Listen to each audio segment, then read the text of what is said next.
Eli Manning gets a second crack at it. His second NFL start. He and the New York Giants getting ready to take on the Philadelphia Eagles. It is a wet day here at Giant Stadium in the Meadowlands. It's the Eagles and the Giants here in Week 12. And now welcome to the broadcast booth, everybody. I'm Joe Buck, Troy Aikman, and Cris Collinsworth in just a second. Well, this is Week 12, and the Philadelphia Eagles at 9-1 can clinch the NFC East for the fourth consecutive season with a win today over the New York Giants. So they are rolling. Meanwhile, you've got Eli Manning making his second NFL start. More with Troy on that in a second. But you, sir. Yes, sir. The Philadelphia Eagles, what angle would you like to take with Andy Reid's crew? You know, typically you think of the Eagles and Donovan McNabb and Terrell Owens and all the offensive weapons. But I'm going to take a little different tack today, because I think if the Philadelphia Eagles are truly going to become a Super Bowl team, which everybody thinks they will, they're going to have to get better on defense, particularly against the run. And I believe they have the last couple of weeks. Jeremiah Trotter was put in at the middle linebacker position, and you can see just a difference in the physical nature of this defense, the way that they stop the run, and maybe just a mental difference with this team, because he brings a real tough guy attitude. And with the wind and the rain and the conditions out here today, Troy, you've got to believe that defense is going to be a major factor. Yeah, and the Giants are faced with an enormous challenge, there's no question. And defensively for them, they've played outstanding here in recent weeks. The problems for them have been on the offensive side of the ball, lacking production. Eli Manning making his second NFL start here today, and he felt more and more comfortable last week as the game progressed. He's hoping that he can carry that over into this ball game early. Now, he's going to be doing that against an outstanding defensive team and an even better defensive coordinator that likes to bring pressure and will bring it often. And how well Eli Manning recognizes those blitzes and makes good, quick decisions and get the ball out is going to be very critical in determining their success. And I think, Troy, you'd agree. It's great to get the ball out quick, and he's going to be facing the blitz, but he also has to strike the balance the other way, and that is let things develop downfield and let those receivers get open. Who's going to hang on to the football today, by the way? That will play a major role in who wins it. There's still time to select your singular fantasy football team for this week. Text message play to 63504 on your singular wireless phone, or vote on foxsports.com. Who will hang on to the ball? Will it start to rain again? What kind of an afternoon are we in store for here at Giant Stadium in the Meadowlands? It's a battle in the NFC East. Giants, Eagles, and it's all yours next on Fox.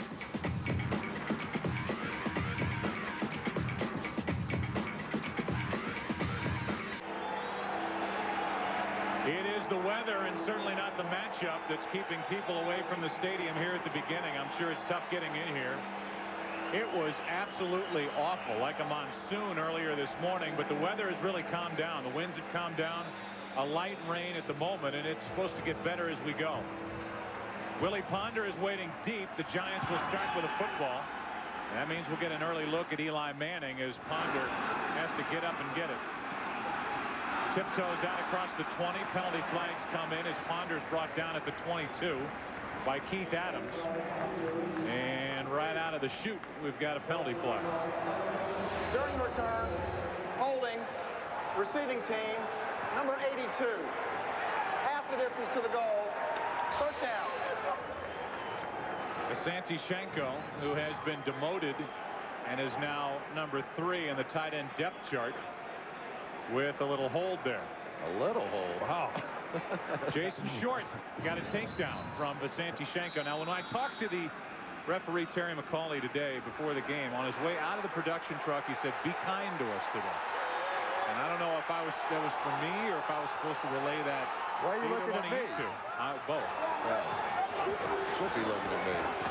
Eli Manning hands to Tiki Barber. Thought about the inside, takes it outside. And he's brought down at the 14-yard line, a gain of 5 by Sheldon Brown. And we look at the offense, this line, which has been publicly battered all season long, done a good job in the run game, and it's Chris Snee, the rookie, still starting at the right guard spot. The backs and receivers and Tiki Barber will have a lot to say about who wins this game. Jeremy Shockey became the favorite target in that first start last week for Eli Manning. Tiki Barber again. Big haul for Barber. Big run for Tiki Barber. No penalty flags, and Barber is out of bounds at the 48.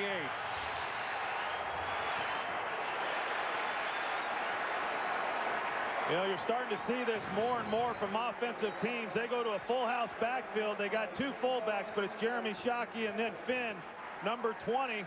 And it keeps the defense off balance as to which way they're going. They decide to run right up the middle. They get good push up front by the offensive line. Tiki Barber doesn't require much of a hole. There was a big one there, however, and a big gain. 33 yards for a guy who's up over 1,000 for the third consecutive year. They do an end around. This is Hilliard. He has blocking in front of him. Ike Hilliard with a big gain. Another first down. Knocked down just shy of the 35. 17 more yards.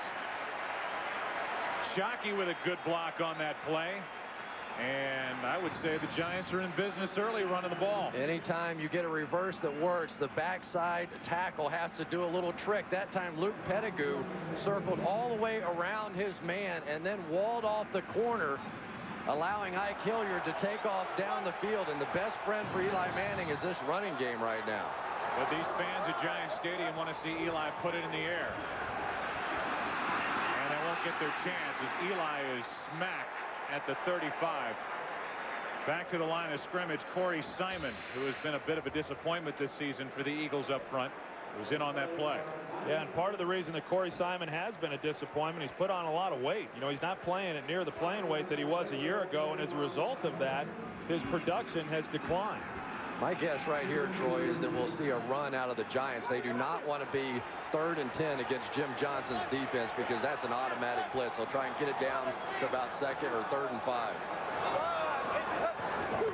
Long. So they throw and the ball slips out of the hand of Eli Manning. It's a loose ball, still loose. And the Giants end up on top of it. You know, we just happened to talk a week ago to Eli Manning about throwing a wet ball, and he said, I've had no problems in my days at Mississippi throwing a wet ball, but this is a different football in the NFL. It is a different ball. They're not able to rub them down as much as what they are at the collegiate level, but Eli Manning's been in the league a long time. He's been practicing with these balls, but it is damp, and oftentimes the ball comes up from center and it gets slick. That compounded by the fact that there's a lot of wax on a new football, the ball slips out. A lot of the same problems that we've seen from Kurt Warner in recent weeks. Chris Snee, the rookie, on top of it for the Giants. Now from their own 45 on 3rd and long. Penalty flag as they tried to set up a screen to Barber. And what looked like a promising drive is going to end Offense, for the Giants number right 77. now.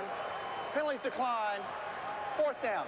And that really fooled no one whatsoever. There were 2 or 3 guys from the Eagles out there playing that. And you just have to wonder now a little bit about that sequence. They had gone run, run, run right down the field for about 40 yards. They go pass, pass, pass, and go the opposite way. Clearly the Eagles, if they've struggled with anything this season, it has been stopping the run. So Fiegels with a punt. Dexter Wynn is waiting deep, and Fiegels gets off a pretty one. It's saved by Tyree, and it will be downed at the 6. David Tyree with a great athletic play to save it from going into the end zone. And the Eagles will start with it at their own 6. David Tyree will make Tom Coughlin happy and Jeff Fiegels happy. Poor field position for the Eagles to start. For the Giants, that first possession, running game good, 56 yards. Passing game bad, -9. And starting from their own 6. Donovan McNabb having his best season. Airs it out deep. Looking at the far sideline for Pinkston, and Pinkston comes down with it. They're going to mark him inside the 45 at the 44-yard line, and what a throw by Donovan McNabb. 50 yards to start his day. And Joe, what they do, the Eagles come out, they start Terrell Owens in the running back position in the backfield. You're going to see him right here. He's going to run up the seam. It's versus 2 deep. And as a result, they get the one-on-one outside. And that's Todd Pinkston going down the field. And his play has really been elevated this year with the presence of Terrell Owens. Well, you wonder if the Giants would like to get another look at that with Pinkston bobbling it along the sideline. I'm not saying, Chris, that he didn't come down with it cleanly before he got both feet in bounds and possess it, but I'd like to at least see another look at it. But the Eagles were able to get upfield snap it, get another playoff. It's incomplete, and it's 2nd and 10. Well, I think Will Allen would probably like another look as well, because he was barbecued pretty well the last time these two teams got together. See, he gets it secured there. Did that foot get in? Yeah, probably so. It's 2nd down and 10. And for the first time, it's Dorsey Levens. Well played by the Giants defensive line. Big Norman hand. Gain of 2. 3rd and long now for Philadelphia. The offensive line, they've got Mayberry at guard. He's bothered by a strained calf, but they're without Artis Hicks. And Steve Shulo gets the start at left guard, the former Indianapolis Colt. And they really like what Josh Perry is doing at fullback, a former linebacker in college. 3rd down and 8.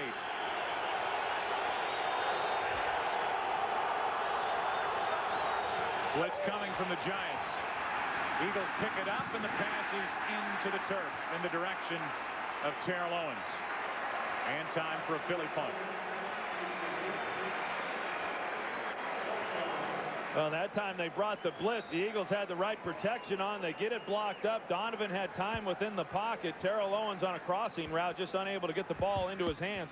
Missed on an opportunity. And so far we've seen both quarterbacks having a little trouble throwing the football. That one right in the dirt. Mark Jones waiting for it. Fair catch. And they will mark Jones down at the 9. A 33-yard punt, no return. And the Giants get it for the 2nd time today.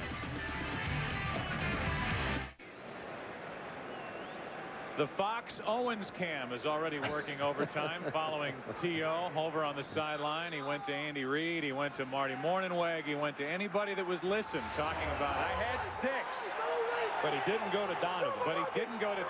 Which is good. But he's the guy that has the ball. The rest of those guys can't throw it to him. Eli Manning hands to Tiki Barber. And Barber gets it out to the 12. We look at the defense for the Philadelphia Eagles. They come in 18th overall in the NFL. They have had a tough time stopping the run, although the past 2 weeks they've been better. And Chris, as you said in our open, Jeremiah Trotter is probably the biggest reason why. Yeah, we had a chance to have a conversation with him yesterday, and you could just tell he's a middle linebacker. You know, it's almost like talking to Mike Curtis or Dick Butkus or one of those guys. He just brings an attitude that I don't think this defense had before. 2nd down and 7. Another chance for Tiki Barber, who lowers his head, gets it out to the 16. Picked up 4. 3rd down and short coming up for the Giants. Yeah, I think you talk about Jeremiah Trotter and what he's done. This is now his 3rd game in the starting lineup at middle linebacker. When they put him at middle linebacker, they then moved Mark Semino to the weak side. But it's not a coincidence that the run defense has dramatically improved in the last 2 games that he's been man in the middle. And what does he say? Turn it back to your boy. He must have said that 10 times to us last night. All I do is tell my teammates, turn it back to my boy. 3rd down and 3.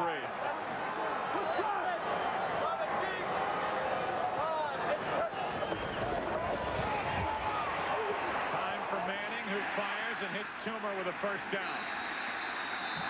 Guys, I'll say this, even in a loss last week, the usual harsh media was willing to shine and smile on the debut of Eli Manning, who completes his first pass of the day right here. A good job on the outside there with Jeremy Shockey and Dave Deal, the right tackle, getting double covered. And that's what they've got to do with Javon Curse. I mean, obviously a very explosive defensive end, could get pressure on him in a hurry. They're going to try to keep him off Eli all day. Here comes a blitz from Philadelphia, and Tiki Barber runs right into it. He's brought down at the 20. Eli Manning, Chris, called that debut disappointing. But then you talk to his teammates. Strahan said it's Eli's team. It's not my team anymore. It's Eli's team. Tiki Barber said he showed how well he can do this year. Not 5 years from now, but this year. And Shockey, being the smart tight end who wants the football that he is, said, said, I would rather play with him than anyone in the league right now. Well, that's good, because he doesn't have a choice. But I agree. I thought he was impressive last week for a guy with his first start. 2nd down and 12. More from Tiki Barber. And it's not there. 3rd down and long coming up for Eli Manning, and out to the coast we go. Here's JB with a game break. All right, Joe Buck, thank you very much. Terry Bradshaw's newest favorite quarterback, Jake Delhomme, hooking up with Kerry Colbert 24 yards to pay dirt, capping an 8th place, 71-yard drive. Panthers looking for their 3rd straight win. They're on top of the Bucks. 7-0 back to Joe Buck. All right, JB, so see if anybody wants to jump off that they still have a chance bandwagon of the Bucks. 3rd down and 13. The Eagles are coming. And the penalty flag. This is going to cost Philadelphia 5 yards. Yeah, Derek Burgess got across the line. Defense, left defensive end, unabated to the quarterback, 5-yard penalty, 3rd down. And that's what I was going to say. He was unabated to the quarterback. Typically, you're able to get back to your side of the line of scrimmage, and they will not throw the flag. But if you go too far, and then you become unabated to the quarterback, they will, in fact, throw the flag and stop the play, which is what happened there. And as a quarterback, you want those linemen to abate that defensive end, right?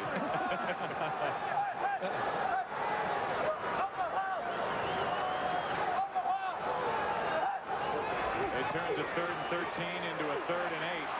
Manning's going to try and run for it, and Eli Manning slides forward with a 1st down.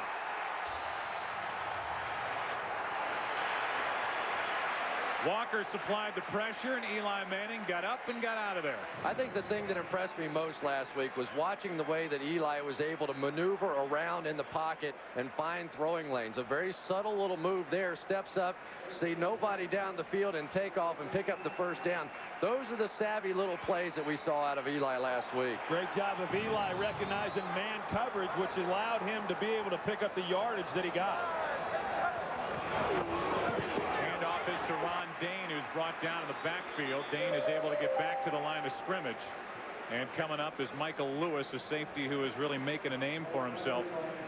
Coming up, playing in the box and playing against the run for Philadelphia. Boy, he really has. I mean, he's come in, and he's still a young player, but watching his development over the years, particularly his play this year, has just been outstanding. Very physical player, is a big hitter back there, and probably the best tandem in football at the safety position between him and Dawkins.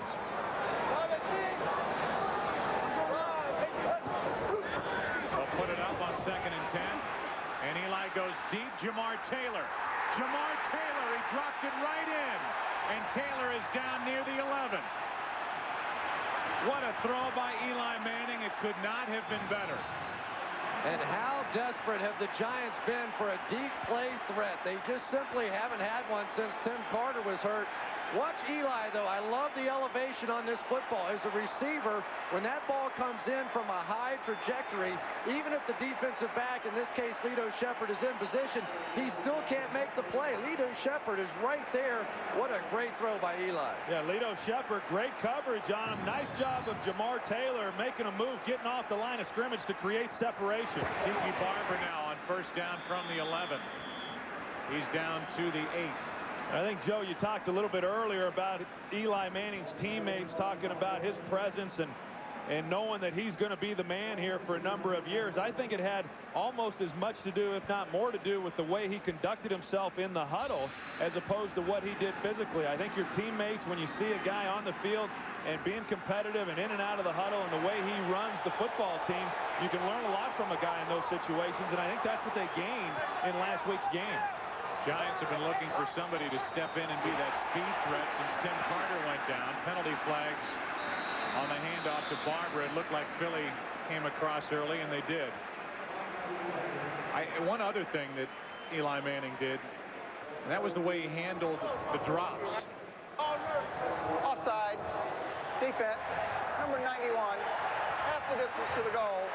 2nd down. And it wasn't just how he handled it within the game, but after the fact, sticking up for his teammates and not pinning it on his tight end Shockey or Amani Toomer. It's something you had to do as a young quarterback. Well, it's something that every young quarterback should do, and really every quarterback, even as they become veterans. The players on the field know who's making the play, they know who's not, but when you've got a quarterback who's willing to stand up there in front of the media and take the bullets and accept the blame, that goes a long way in earning respect of your veteran teammates. 2nd down and 3. They're going to let Eli throw it. Shockey out of his reach. Dawkins was back there for Philadelphia.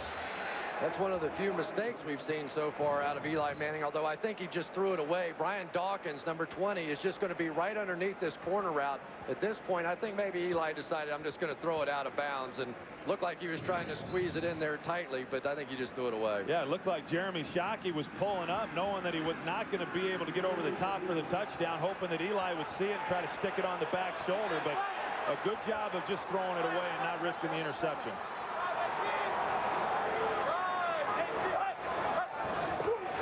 11th play of the drive. Manning trying to find somebody. Throws out of the reach of Taylor. And a field goal try is coming up from the Giants. So an impressive drive with that 50-yard completion to Jamar Taylor. Will end up in an attempt for 3 points. Yeah, and you look at Philadelphia defensively, they're running a 4-cross zone down here in the red zone. Most teams are now employing this defensive coverage. It makes it extremely difficult to find seams, especially when you're down there that close on the 3-yard line. And again, Eli Manning making a good decision, not trying to force anything and getting it out. 22-yarder is good from Christie. And it's the Giants on top in a game they need. All of a sudden, they're a 500 club at 5-5. They lead 3-0. Last week when Eli Manning completed his first touchdown pass to Shockey for 6 yards, Strahan, who's been the leader on this team, was on the sideline jumping around cheering, raising his arms up, and Coughlin had to turn to him and say, hey, calm down. You've got a torn pec. We'd like you to play at some point next year. Roderick Hood on the return, and Hood looked like he got a face mask, and he's finally out of bounds. They're going to say he stepped out at the 30. They're guessing at this point. Now they're going to say 32. The headlinesman's going to put it at the 32, but this is going to be a foul on a face mask against the Giants, and it may be the old 15-yarder. Personal foul, grasping the face mask. Kicking team, number 41. 15-yard penalty. First down. Timeout. Frank Walker grabbed the face mask. So great field position for the Eagles, who trail by 3. Fox NFL Sundays brought to you by Chrysler. Inspiration comes standard. By Visa, proud sponsor of the NFL. Get ready for the game. By Sharp Aquos. Suddenly there's more to see. And by new M3 Power from Gillette. Feel the power of the world's best shave.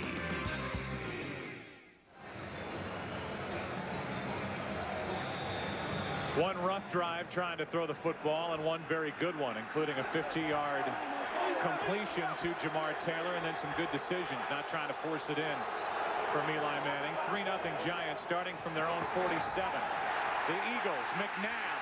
Umanura couldn't bring him down. McNabb's doing his thing, and now he'll run. Donovan McNabb with a first down inside the 40 to the 36.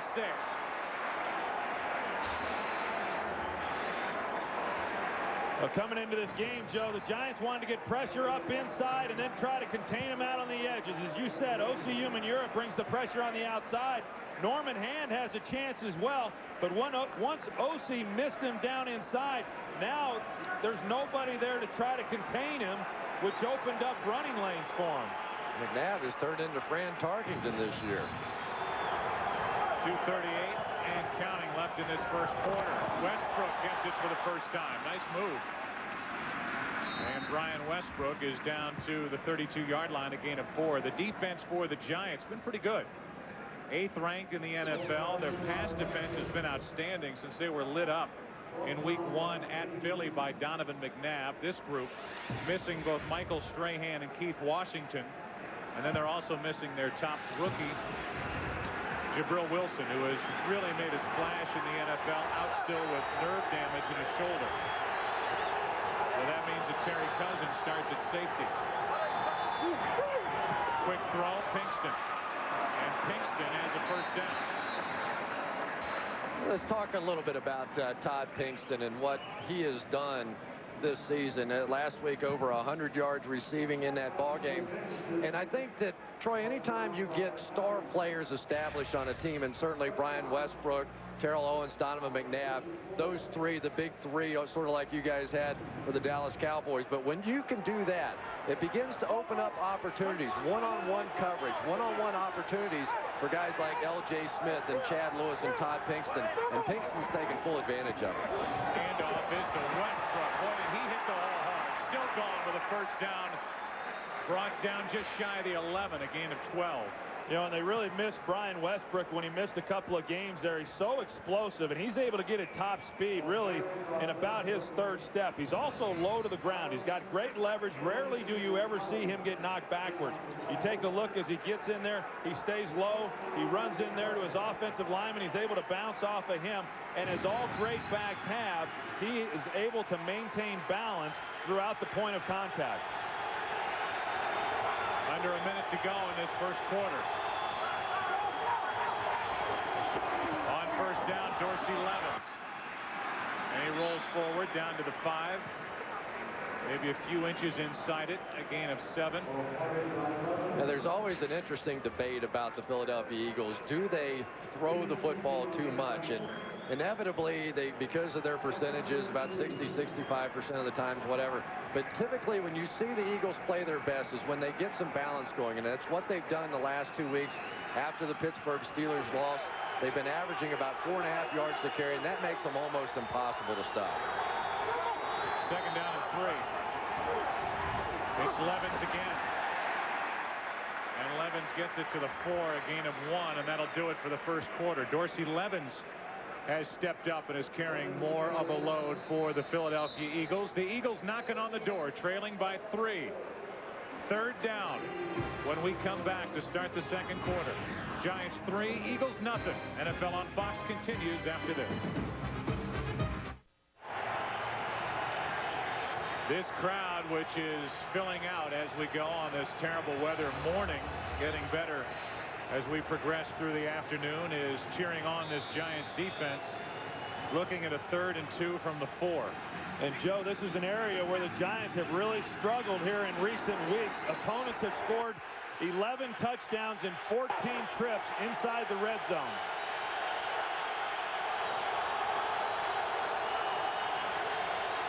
Play action. McNabb rolls to his right. He'll try to get it in himself, and he does. Donovan McNabb in for a touchdown. That's his 3rd rushing touchdown of the year. Boy, is he amazing when he gets out on that edge. You could see just off the play action that was going to be a touchdown one way or another.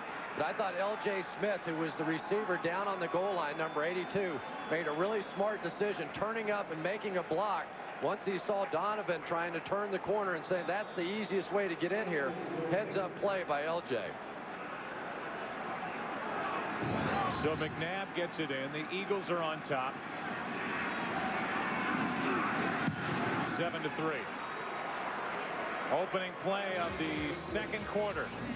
Donovan McNabb gets in.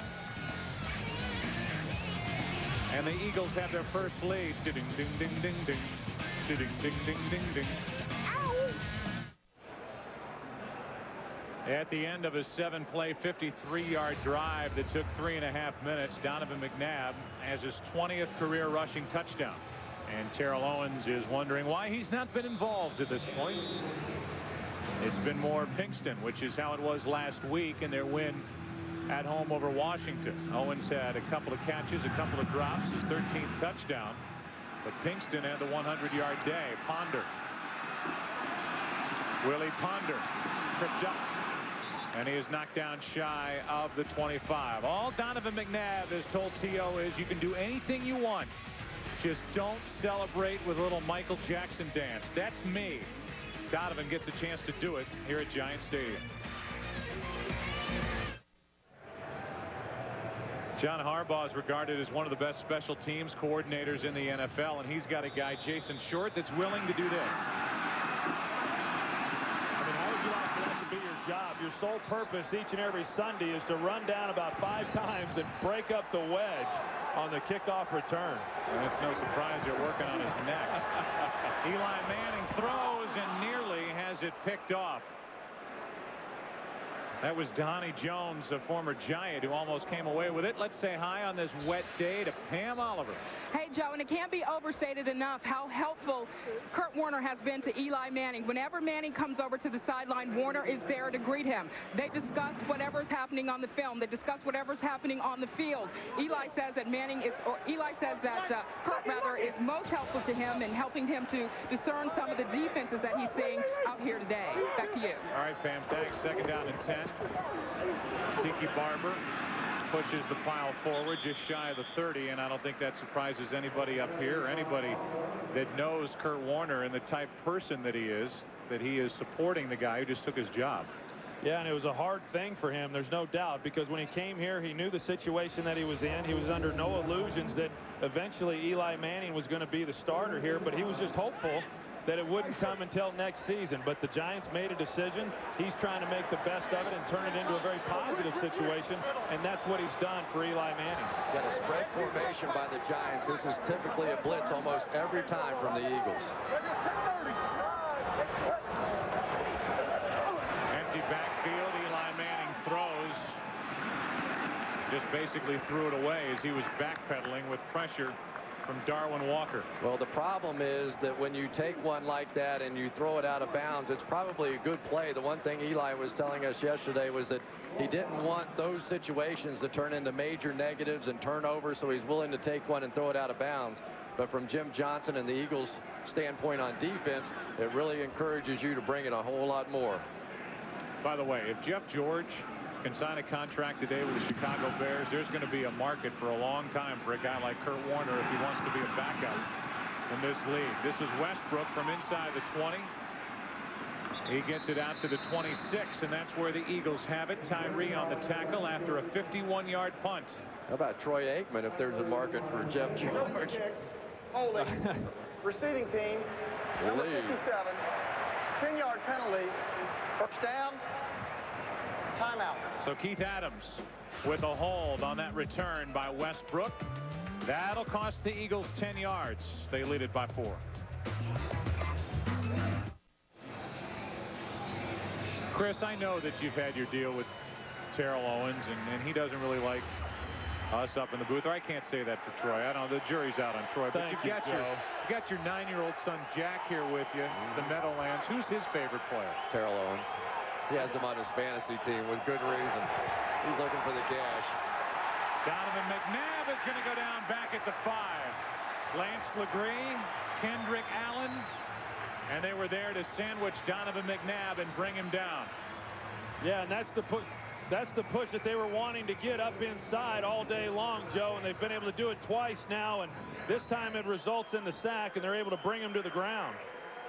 Lance Legree working outside against John Runyon. He comes around the top, but it's Allen that gets there first. A loss of 5, second down and 15. Handoff, Westbrook, nothing. Brought down in the backfield. What a push up front, and it's Kendrick Allen and Legree. You can say their names again. You know, every once in a while at the end of the season, guys get an opportunity to play, and due to injuries or whatever, and they look like they're playing at a different speed. They have fresh legs. They're not beat up the way the rest of the league is. And right now, Kendrick Allen and Lance Legree are down there just flying around. And it's really interesting to watch because typically in the previous games, it's been Norman Hand and Fred Robbins that have been the guys providing the inside push. This time they're getting it from Lance Legree and Kendrick Allen. Legree lines up at a defensive tackle position, and Trey Thomas can't hear. Start. Offense. Number 72. Half the distance to the goal. Third down. So the Eagles are going backward. And it's tough. Always is a battle of the field position. Now you're in a position, if you don't get a couple of yards on this play, you try and throw the football, your punter's in a really tough spot. Only 12 yards deep. We saw, excuse me, Chris, we saw Trey Thomas, the left tackle, saying that he can't hear. I can tell you from experience, it gets very loud when you're backed up here at Giant Stadium with the fans right behind you. Third down and 17, and they run it. Good effort by Westbrook, and he does exactly that, Chris. He buys a little real estate and a little more room for Dirk Johnson, the punter, with that second effort, a gain of 7. Yeah, you really have to do that. Even though it looks like a bit of a give-up play, it's not. You don't want to back your punter up to that white line. This clearly is going to be one of those defensive struggles. Everybody we talked to on both sides said, you know, I don't care what records are or anything else. When these two teams get together, it is a physical battle. The punt by Johnson, returnable by Jones. See? There, hit. Jones is brought down at the 46, a 3-yard return. The defense playing well on that last series for the Giants gives New York great field position as they trail 7-3. A 7-3 Philadelphia lead. The Eagles can clinch the NFC East for the 4th consecutive year with a win here today, and Terrell Owens on the bright stage.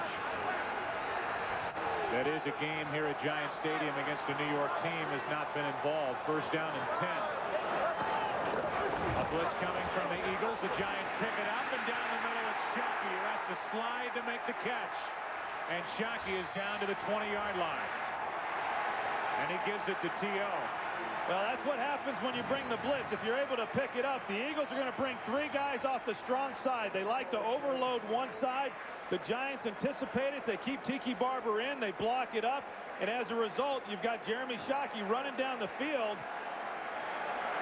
He's working there on, looks like Semino that he's working against there, but they got up in there in the offense or in the defensive line and left Jeremy Shockey running down the middle wide open for 26 yards, and now they toss to Barber.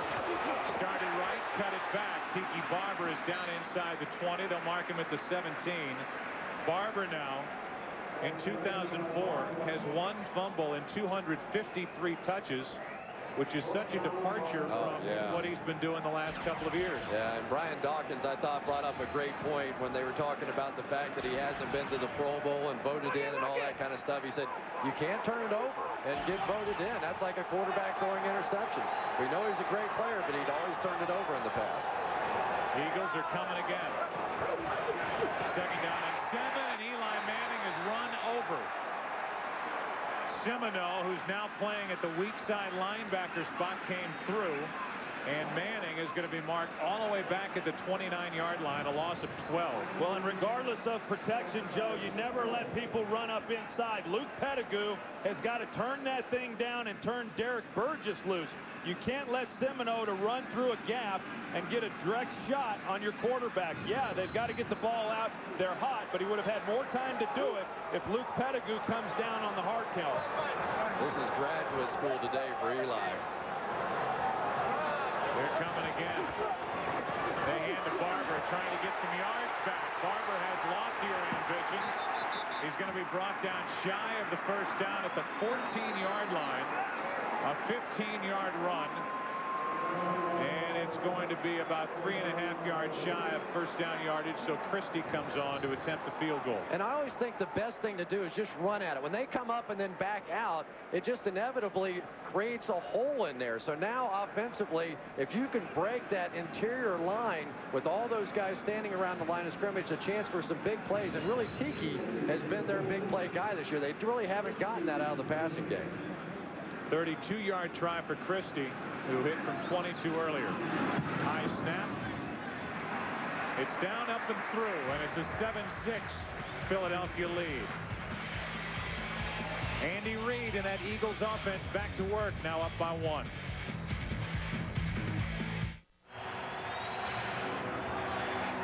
Jeremy Shockey with a big catch on that last drive that resulted in what was officially a 31-yard field goal by Christie. Christie kicks it off from outside the 10. It's Hood. Roderick Hood runs into a wall, keeps on going. And he slides down near the 30. They'll mark him at the 31, a 19-yard return. The first guy there was Tyree, who's been busy on special teams. Coming up after football, it's the Sports Illustrated's 2004 Sportsman of the Year. This one-hour retrospective looks back at the year's greatest sports moments, athletic achievements, and names the winner of one of sports' most prestigious awards. Sports Illustrated's 2004 Sportsman of the Year is today after football on Fox. Check your local listings for the start time in your area. 7-6. And really the difference in the game so far has been the Eagles scoring a touchdown in the red zone and the Giants struggling in the red zone. 4 wide receivers set for Philadelphia. And they hand the ball out to the 35 is Westbrook, a gain of 3, and out to Los Angeles for a game break. JB. Hey, Joe, the bus was supposed to be idle today. In fact, it's rolling full steam ahead. Jerome Bettis with his 11th rushing touchdown of the season. Career high tying mark. Steelers on top of the Redskins, 10-0 in the second. Back to Joe, Troy, and Chris. Yeah, and what Bill Moss say, that was a full bus today, huh? After the Thanksgiving meal? Yeah. What do you say, about 10 pounds? Yeah. Yeah. 2nd down and 7. And the handoff. Westbrook will try the outside. Nice run by Brian Westbrook. And they will mark him down right at the marker. It depends on the spot as to whether that's a first down or not. And we're going to have a measurement. That gives us a chance to talk about what happened in training camp. T.O. came out with the tights. Andy Reid said, put some shorts on over the tights. Well, eventually it turned into a bet. And Andy Reid saying, if you score 15 touchdowns this season, I'll wear the tights. And he's 2 touchdowns away. Well, and I tell you, you wouldn't know just talking to Andy when he's in a suit and tie just how chiseled he is. But you put him in some tights, and I tell you, he's been doing some weightlifting. Yeah, he's dressed up like Ben Franklin on the magazine cover and dressed up like GQ on the in that look. The only problem with that is the tights that he's supposed to wear are going to be the short version. So you're going to get to see leg too. Oh, really? Yeah, yeah. Well, that's good for all those who get a chance to see it. Well, when you're built like that, you want to, show a little flesh. They gave Westbrook enough with the spot for a first down, and Dorsey Levens picks his way for a yard. Well, you say it, we show it. Andy Reid, who could tie Greasy Neal for the franchise mark with wins as coach of the Eagles, dressed up as Ben Franklin. He said, this is what I've got to do. Yeah. Troy, you wear a cowboy hat in Dallas. Right. I put on the triangular hat for Philly. That's right. And I'm shocked that he was talked into wearing that outfit. Chuck Wiley, who was recently picked up with the injuries to Strahan and Washington, is down, getting attention, so we'll take a break.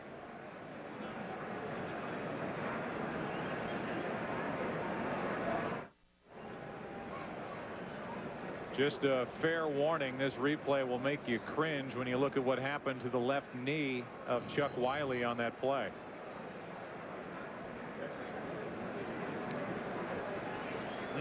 Oh, gosh. Tell you, so many times these defensive linemen in there and so many bodies and guys falling around, and it's unfortunate. You see it week after week.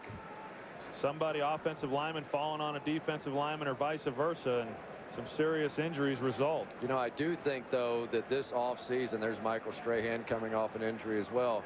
But I do think this offseason, based on some things that have already happened this season, the competition committee will try to do some things to protect those defensive linemen they haven't done in the past.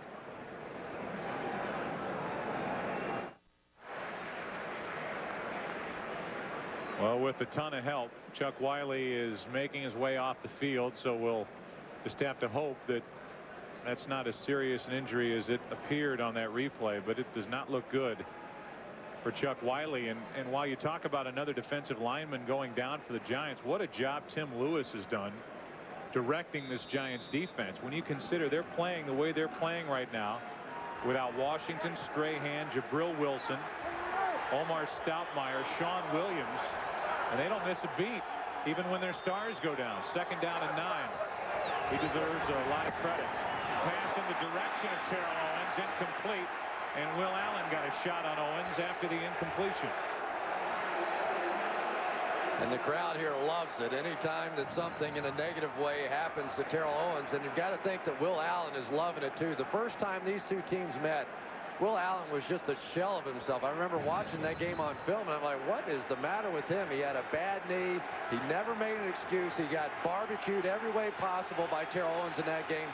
But this one means a little something more to him. Yeah, and that was a good throw to Terrell Owens. It just went right through his hands. 3rd down and 9.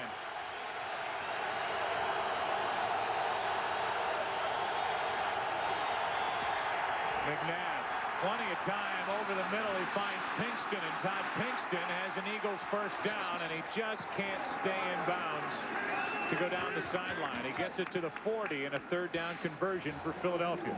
So much of this West Coast offense is the crossing routes that you'll see with Terrell Owens and then Todd Pinkston, but the Giants rush 3 defensive linemen. They bring Reggie Torber as a linebacker there on the rush to bring 4. But Donovan McNabb with plenty of time to throw the football, and you see Will Allen passing him off there, and then the linebacker level, Carlos Emmons just not able to pick him up when he came into his zone. And these Eagles do a great job of spacing with their receivers when they're throwing routes against zone coverages. So that looked like one of those mush rushes, like they were playing for him to run instead of pass, and they gave him too much time. More time for McNabb, a ton of time. Donovan's going to run, and he lost it. Ball still out, and it's picked up by Umenyiora, and the Giants will take over.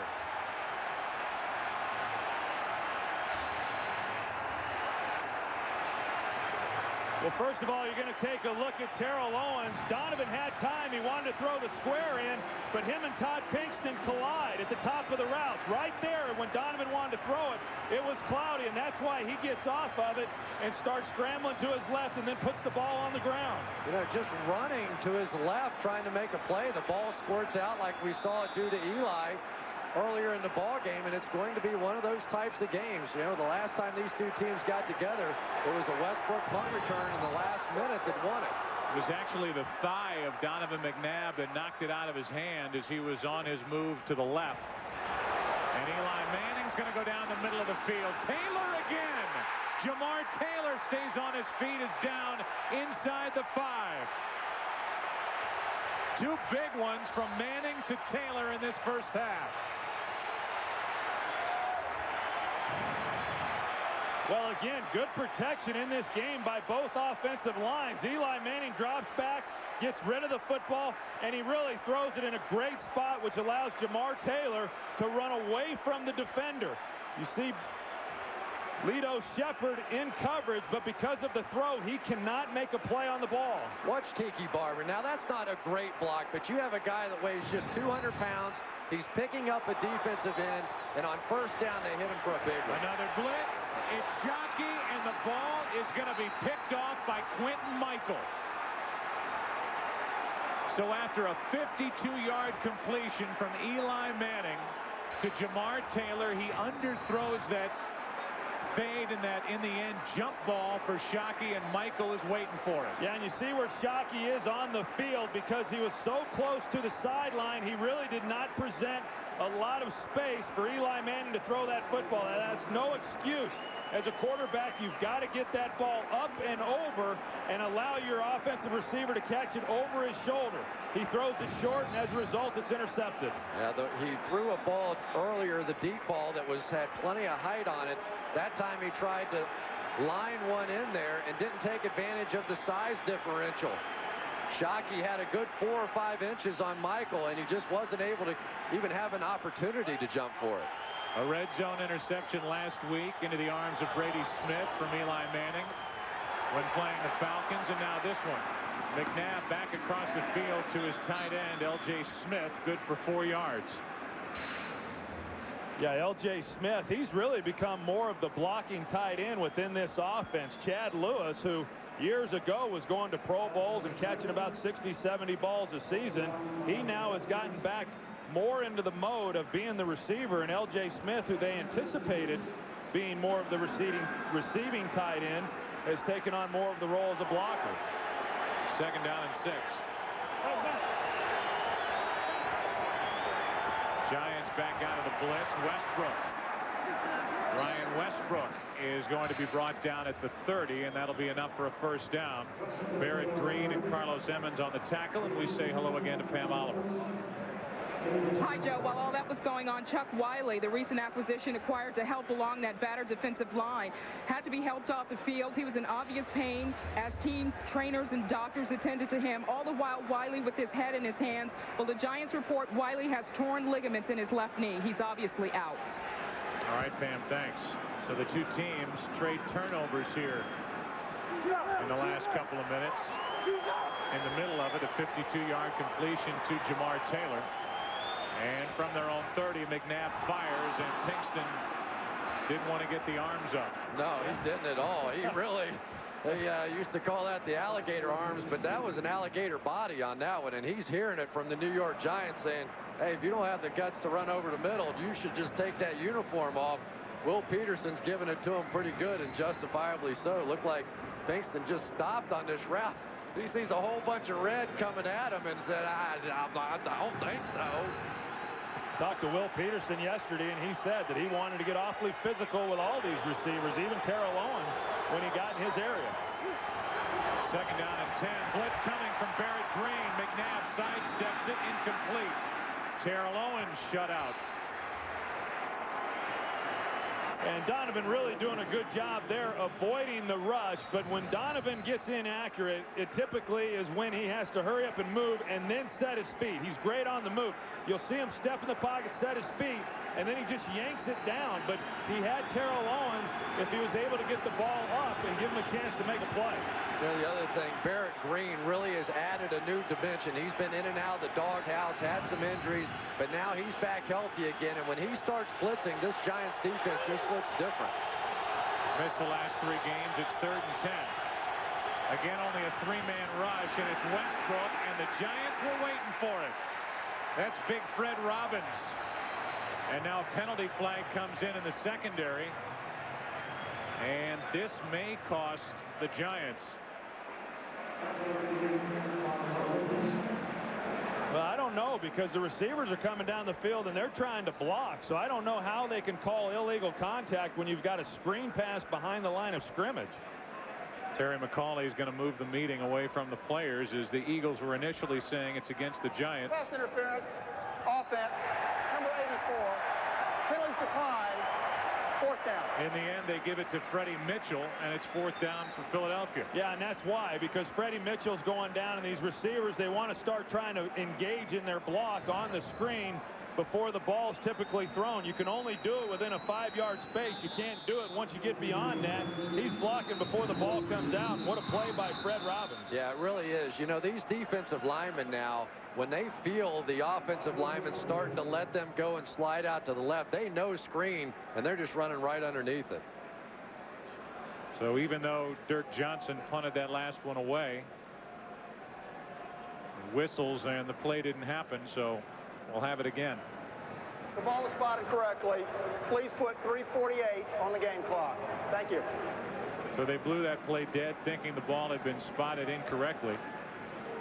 It's marked just outside the 25, and again the Giants, with 3:48 remaining and 3 timeouts left, should end up with very good field position, trailing by 1. Jones from the 40. Gets it out to the 47. And if you look at the NFC playoff picture, the question is, who isn't in the hunt, who isn't alive, who isn't leading a division? It's who isn't alive in the NFC. Well, virtually everybody's alive. There's no doubt about it. And so many things can happen. I mean, when you look at the AFC, things have kind of wrapped themselves up in the NFC, and I think that's one of the great things. And what's exciting right now as we go towards the end of the season is that so many teams are still, in fact, alive. 3.5 to go. And again, the Giants with all 3 timeouts remaining. They can do anything they wish, and they start with a run. Tiki Barber is brought down in the backfield, and that's the former Giant, Dhani Jones, celebrating in a unique way. So let's talk quickly about the NFC. Even the teams that right now are leading in that wild card chase are at the top of that in the hunt pack. St. Louis has not looked very good lately, right on down the line, and that's why a team like Tampa Bay still got Giants. Yeah, and I'll tell you what makes this game interesting is everybody thinks Philadelphia is so far and above the rest of the NFC, and yet we're seeing the Giants really take it to them. Just some red zone mistakes, the only difference in this. Second down and 12, and Tiki Barber out to the 49. 3rd down. Coming up, 3rd and 8 will be faced by Eli Manning. You know, I think you look at what the Giants have done here in the first half. They've got to be pretty encouraged by the way that they've played. Their defense has played exceptionally well. Offensively, Chris, they've done a really good job as far as moving the ball. It's like what you touched on earlier. The Eagles, they scored the touchdown when they got down in the red zone. The Giants have been unable to do that, and then, of course, came away with no points on the interception. And this may be the biggest thing that's happened thus far in the game. Tiki Barber taking a shot to his lower leg and just barely able to get up and get off the field. They're in big trouble if he's hurt. Ron Dane, a fake toss to him. Jamar Taylor on an end around. It's not there. Corey Simon is there to wrap up. Darwin Walker with pressure up the field, and the two defensive tackles for the Eagles made that play and that stop on third down. Well, and you watch Jeremy Shockey. He's doing as good a job as he can do. He's trying to block Darwin Walker, but he just cannot hold him out. And as a result, Jamar Taylor has to take a much wider path, and that's why he wasn't able to get much out of the play. But with 2 minutes remaining in this first half, this is the bigger story with Barber limping off. What's his status? Punt coming from the Giants. Coming up on the Visa halftime report, JB, Terry, Howie, and Jimmy will have scores and highlights from around the league, and the Fox Sports ticker has up to the second scores and stats. That last drive following the interception thrown by Eli Manning, even with good field position, they didn't throw the ball. 3 runs ending in that end around to Jamar Taylor. The Giants lost yardage, and now the punt by Fiegels will not be returned, and we'll see where they mark it. They're going to mark it at the 20. And we again look at Tiki Barber and wonder how bad that right leg and what part of the right leg is bothering Tiki. Watch Lito Shepherd right here and see if he doesn't grab the ankle and then maybe he steps down on it in a very awkward position, sort of twisting that ankle in a weird way underneath as he was tackled from above. I don't know for sure that that's it, but that's where Tiki has been focusing his attention, on that lower leg. Oh, what a loss it's going to be if he can't come back in this game, and even more so if he can't play the rest of this season. He's been so much a part of this offense, really the focal point of it. Hard to imagine where they'd be without him. Leading the league in yards from scrimmage as Westbrook is brought down from behind by Umanura. He shows off his athletic ability. You know, 3 timeouts left here, Chris, for the Eagles. Yeah, sorry, Joe. But I agree with you. Brian Westbrook, when you talk to some of the players on this Giants team, they say, you just have never seen a guy that with the ability to accelerate and go from 0 to 60 the way that Brian Westbrook has done. And that last week, I thought he was just phenomenal. 2nd down and 2. McNabb can't find anyone to throw to. Penalty flag. And Owens may get his first catch wiped away. This is in the area of a hold. It would be a 7-yard completion to Terrell Owens, but it's coming back. Holding. Offense. Number 69. 10-yard penalty. 2nd down.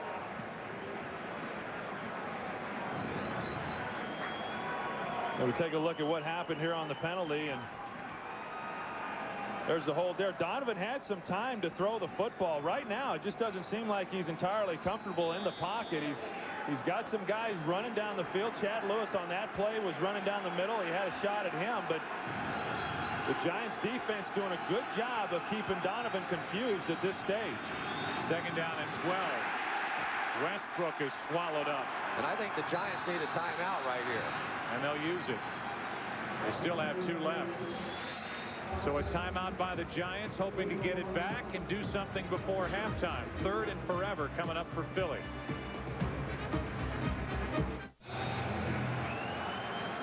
Giants offense talking about it on the sideline, hoping to get it back. A few years ago, the Giants were the envy around the league with their 2 young cornerbacks of Will Allen and Will Peterson.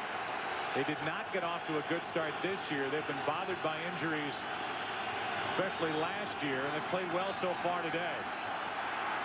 McNabb still can't find anybody to get it to, and Westbrook is going to be knocked down at the 25, and a punt's coming from Philadelphia. Deloach was there for the stop, and with 1:03 remaining, the Giants spend their 2nd timeout. So McNabb having trouble finding receivers downfield, and they're about to give it back to the Giants. Okay. Punt coming from Dirk Johnson with Mark Jones waiting deep. Same story. Good field position, staring the Giants in the face. Good punt by Johnson. Jones takes it from just inside the 40, gets it out near the 45. They're going to mark him at the 44. We go back to that third down play and a block that L.J. Smith threw to level Curtis DeLoach. Yeah, L.J. Smith is going to peel back and get Curtis DeLoach, but I think it's a clip right there in the back, and really the Eagles could have been marked back to about the 12-yard line, and the Giants really should have gotten even better field position than what they have now. Yeah, what a great job the Giants did defensively, stopping the Eagles and now giving the ball back to their offense with good field position. 53 seconds left in the half, and they still have one timeout. Eli Manning has to be careful, though, not to make a mistake like he did last week in this situation, giving the ball back to Philadelphia. Looks like they'll play the rest of this first half without Tiki Barber, and a huge mistake by Dave Deal. Offense, number 66, 5-yard penalty, first down. You know, Javon Curse really drew that penalty. He's such an intimidating guy on the outside and so fast. So you get in these must-pass situations. For an offensive line, it's just a nightmare. They come up with a blitz look, and then all of a sudden Javon Curse does a little flinch, and all you can do is David Deal's thing, man, I've got to get my track shoes and get out of here. That time jumped a little early, and Tiki Barber's still on the sideline. 23rd false start penalty of the season for this Giants offense. Manning in the pocket, goes down. You see Corey Simon get out of there, and I believe it was Corey who was at the feet of Eli Manning to force that sack. And now with 39 seconds left, the Giants use their final timeout. You got to be kidding me. Surprising. Still 7-6 Philly. Second down and 22, and you could have made the case that the Eagles should have taken their first timeout after the sack. Instead, it's the Giants. Only 39 seconds remain. And they hand off to Dane. Ron Dane is out across the 40 to the 43-yard line, a gain of 11. But now with no timeouts remaining, the Giants don't appear to be in any huge hurry to run another play. Yeah, Andy, you could tell he was wondering whether or not to go ahead and burn the timeout himself, see if they couldn't get the ball back. But he's going to go ahead and let the clock run down as well. I agree with you. Not real sure why New York elected to use their timeout after that last play, but smart here just running it down. They hand to Dane. This gives Dane a chance to pad his stats. It's first down yardage for Dane of 13 on that run, but that'll do it for the first half. And the Giants and the Eagles will head to their dressing rooms in a 7-6 game. You know, Terrell Owens isn't heading off the field content. He has been shut out. A defensive struggle here today with a rain-soaked field at Giant Stadium. McNabb, the only touchdown of the afternoon so far. Back here after this break with the Eagles on top at the half. Moonlight beginning, at least this morning, about 9-10 o'clock. It was awful weather-wise, and now with the sun peeking through the clouds, Terrell Owens would like to peek through the defense and find a reception from Donovan McNabb. We have the latest in fantasy stats. If you want them, you can either look at this or log on to foxsports.com. The day for Donovan McNabb. Eli Manning with the interception. He's thrown 2 huge completions to Jamar Taylor. One for 50 yards, one for 52 yards. Westbrook limited. Barber 71 yards, but I guess the big question is, what's his status for the second half? Leaving late in the first half, it looked like an ankle ailment. You look at the first half stats, and Cris circles the rush yards. Giants got off to a good start, and the Eagles have been better the last couple of weeks at trying to defend the run. Yeah, but I really think that there are opportunities to run the football, whether it be Tiki Barber or Ron Dane, and they probably should stay with that so they can stay away from that Eagle blitz. Line drive kick is taken by J.R. Reed. Reed gets his first return of the day and does not get it back to the 20. They'll mark him at the 18-yard line, and we check in with Pam Oliver. Hey, Joe, the biggest concern for the New York Giants, the health of Tiki Barber. Tom Coughlin told me that Tiki has injured his shin. He's out here. He's going to warm up, and they're going to see how much he's able to play based on how he looks. As for the Philadelphia Eagles and their 78 yards passing in the first half, no catches to Terrell Owens. Well, Andy Reid says, we've just got to protect better. And as far as Owens is concerned, Andy took the heat. He says, I've got to call better route. Okay.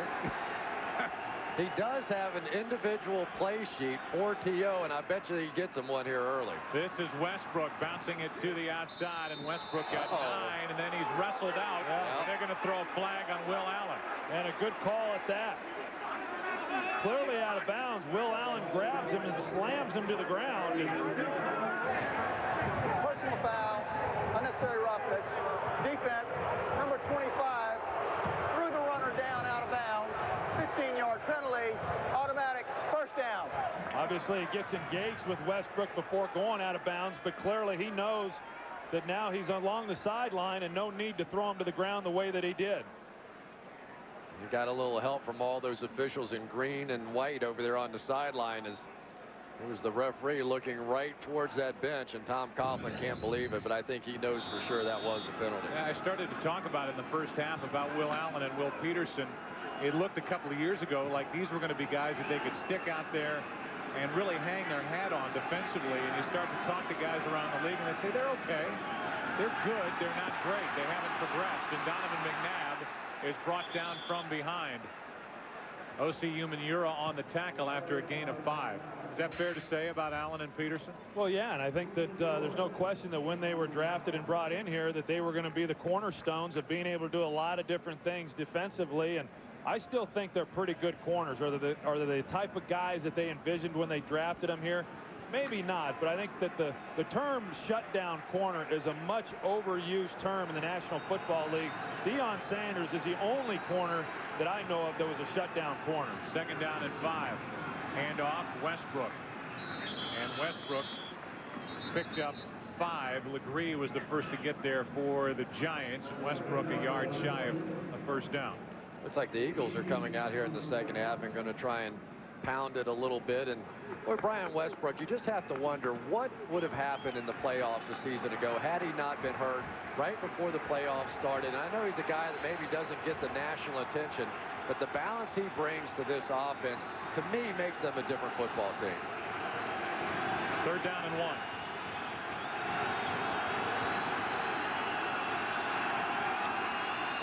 Levens gets it, and Dorsey Levens fights his way forward. It depends on the spot. Yeah, it's going to be close, Joe. It looks like he got just enough to pick up the first down, but they'll probably have to come out and measure. The Eagles, who have not been good on 3rd down most of the season, better over the last 2 weeks, but these are the ones that you've got to pick up. When you get down here at this end of the field, you've got to be able to pick up the 3rd and 1s. I think Carlos Simmons, he got the penetration, got the hit in the backfield, but was just unable to stop Levens, and he was able to break that tackle and I think fall through for the first down. You will either make it by 1.5 inches or be short by 1.5 inches, and he made it by the nose of the football. Dorsey Levens, who's become the bigger 3rd down back, or the short yardage back, is the guy who picks it up, and Westbrook now comes back into the lineup to join Levens in that huddle. Chris, you go back to Brian Westbrook and his health last year and not being there when they made that stretch run. I saw the owner, Jeff Lurie, before the game. He made that same comment. As well as they're playing, now it's a matter of winning games, but in the process of doing that, staying healthy, which is something they've not been able to do in recent years. McNabb trying to hit Levens with the umpire right there. Throw was a little low, and Levens could not make the connection. Yeah, it looked like it may have even hit the umpire on that one. I couldn't really tell. But for Carlos Simmons, he's a guy that, no question about it, has really improved this defense. He wasn't very healthy early on, but now has become much healthier, and the umpire trying to get out of the way, and I think maybe Dorsey Levens just distracted a bit. But Simmons really has made a difference, I think, over the last couple of weeks, especially with all the injuries on this Giants defense. 2nd down and 10.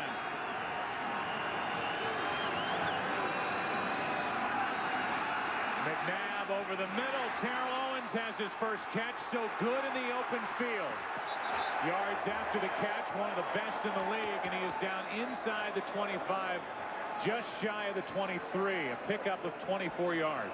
Well, you got that right, Joe. Once you get the ball in his hands, he is dangerous, and he runs a very good route here. He's working against Will Allen. He's going to start like he's on the crossing route, and then he just plants his foot and comes out. Once he gets Will Allen overrunning it, the ball then is in his hands, and that's when he's dangerous because he's so big and so strong, he's hard to bring to the ground. Norman Hand injured on that last play. They look at him. We take a break. Fox NFL Sundays brought to you by Southwest Airlines, proud sponsor of the NFL and official airline of Super Bowl 39. Norman Hand was able to get off and jog lightly off the field. And he now gets the attention over in the bench area. It's a first down for Philadelphia, and it's Westbrook. Wow. And that's Legree. Boy, Legree has been getting up the field and getting penetration and creating big defensive plays throughout the day today, and it's not really something you typically see. Watch him get the penetration here. Just going to split between L.J. Shelton, make a big play. Lance Legree, who was a free agent pickup from Notre Dame, he's filling in as the Giants are now playing without Hand and Wiley, both injured today. They came in without Washington and Strahan out for the rest of the year. McNabb has to pull it back and throws low. Pass is incomplete, and that's his tight end L.J. Smith, the intended receiver. 3rd and 13 now. Yeah, they tried a similar play as what they had earlier when they got the ball into Terrell Owens' hand. He runs the fake cross and then comes back out of it. They're trying to run L.J. Smith in behind it, but again, Donovan just not getting the ball when he has the opportunities into these guys' hands. You know, the other thing was they blitzed on the other play, so they had man coverage. That time they didn't blitz, so they had a zone, so when he arrowed out, went right into coverage. 3rd down and 13.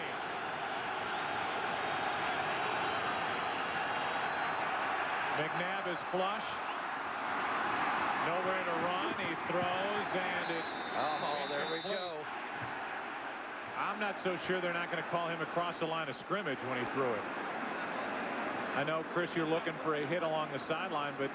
Yeah, I think you're right, Joe. I thought they were initially going to call William Joseph. Pass, offense, number 5. The quarterback was beyond the line of scrimmage when he threw the football. 5-yard penalty, loss of down. 4th down. So that tacks on 5 yards, brings up 4th down, and makes the field goal try. If that's the way the Eagles want to go, and they will with the very good David Akers, makes it that much more difficult. Yeah, and then on the other side, you've got Terrell Owens, and they're going to try to get physical with him now. Get up on the line of scrimmage, bang on him a little bit, but I'm not so sure that that doesn't play right into Terrell Owens' game. I mean, he's a big physical guy, and you know, he's so much bigger than the guys that are trying to guard him. You come up like that and you miss him, you're leaving yourself vulnerable to a big play. 47-yard try. This field goal is good. But I'll tell you this, they didn't mark the 5 yards off on the penalty. It doesn't matter now. So the line drive kick by Akers gets inside the upright, and it's 10-6 Philadelphia. David Akers will kick it back to the New York Giants. The Giants defense bent a little bit, did not break. And on the return from inside the 5, it's Mark Jones now returning kicks. It was Ponder earlier, and Mark Jones is belted at the 21. A 17-yard return. Ike Reese, who has not only been so good on special teams this season, but even when he's had a chance to play some linebacker downfield to make the stop. He's one of the best in the NFL at this. He brings down Jones.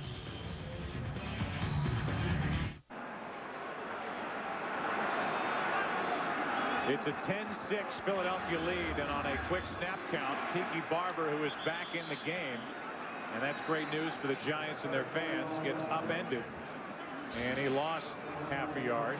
Jeremiah Trotter came in to make the stop, bring up 2nd down and 10.5. And I think watching Jeremiah Trotter go through the line of scrimmage, you see Norman Hand with a whole bunch of tape and wrap. That's got to be 3 or 4 of those wraps, wouldn't you say, Troy? That's not just like one. Took 4 guys to get that off. I'm doing an oak tree. That really taxed the guys from Ace. As off his back foot, Manning fires and playing center field, and coming up with the interception is Dawkins. Another Eli Manning interception, and the Eagles will take over inside Giant territory at the 47. So many times, Joe, you watch a young quarterback, they get pressure in their face, and they try to make a play. And at this level, when you make bad decisions and you throw balls up in the air, more times than not, they're going to be intercepted. The guys are just too fast in this league, and you just don't get away with making poor executed throws. This one, he tries to give Amani Toomer an opportunity, but Brian Dawkins is so fast coming over the top to help out that he's able to get there before Amani and bring in the interception. Troy, the other thing in this league, you cannot make throws falling backwards off your back foot. It just makes you look nervous in the pocket. The ball floats too much. These guys are too good. Unless you're Brett Favre. I was just going to say, unless you're in Green Bay. Diving catch, and the catch is made by L.J. Smith inside the 30, marked down at the 27. Was good for 20 yards to the Philadelphia tight end. I was only talking about human arms. As we watch L.J. Smith, he creates so many problems within a defense. Brian Westbrook is the same type of a guy because they're athletic. You ask yourself, how are we going to cover him? They try to put Kevin Lewis on him there, and he's unable to stay with him, and a nice throw and a nice reception. The last 2 Eli Manning passes have gone up and been intercepted. The latest by Dawkins. And it's Westbrook diving forward inside the 25 to the 24. Well, what great quickness you have out of Brian Westbrook, as Eli Manning clearly is struggling now, and you just wonder how much that interception in the end zone where he tried to force one into Shockey, maybe a little blow to his confidence, but we have clearly seen him, Troy, struggle against the blitz. Last week, the zone blitz against the Atlanta Falcons through the interception. Now he's falling away from his throws. Just typical stuff all rookie quarterbacks have to go through. 2nd down and 7.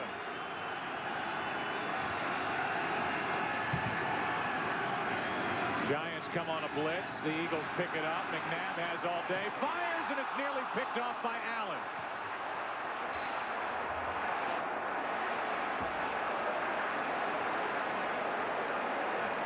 You know, you watch this half roll that the Philadelphia Eagles like to use. The reason they use it is not because they're trying to disguise and use play action. It just solidifies the protection up front. Look at the wall that's there in front of Donovan McNabb, but Will Allen has an opportunity. He reads this route the entire way, sits on it, comes back to the ball. Todd Pinkston does not, and that should have been an interception. And Donovan McNabb stared that one down all the way. Will Allen saw it and almost had it. Another blitz on 3rd and 7. Into the end zone for Owens, incomplete. Great coverage by DeLoach. And one other point, the Eagles right now are down to Alonzo Ephraim playing guard after Mayberry limped off. So Mayberry's out, Hicks is out, and Shulo and Ephraim are playing guard. Here's the incompletion to Owens. Yeah, and here's what you do when you're an offensive coach. You say, hey, they're jumping our routes. Let's try to use a double move on them. That time, they try running the slant and go to Terrell Owens. Curtis DeLoach right there with him. Remember, that was the play they hit him for a touchdown the first game against Will Allen. This time, DeLoach didn't bite the way that Allen did. The last one good from 47. This one from 42. Akers, what a weapon to have. David Akers bangs it through to make it a 7-point game. 13-6. Philadelphia with 8:58 left in the 3rd quarter.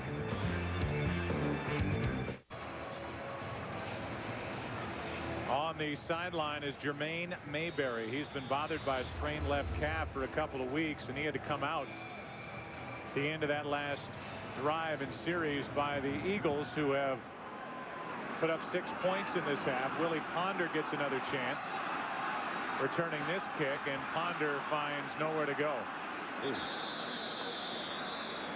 Ponder out to the 22, a return of 13 yards, and Eli Manning, with his 2 interceptions on the day, will head back to work. There's a penalty flag all the way back in the area where the Eagles kicked it, and the Giants have the decision on an offside whether they want 5 yards at the end of the run back or if they want Philadelphia to re-kick. And they might as well make them re-kick. Offside, kicking team, number 41, 5 5-yard penalty, re-kick. Somebody better ask Willie Ponder if he wants to return another one. He's been getting crushed. We take a look ahead. Next week, you've got the team that's at the moment 9-1 against a team that's going to play on Monday night against the St. Louis Rams, regarded as maybe the hottest team in the NFC. The Green Bay Packers at the Philadelphia Eagles, the late game in the doubleheader next Sunday.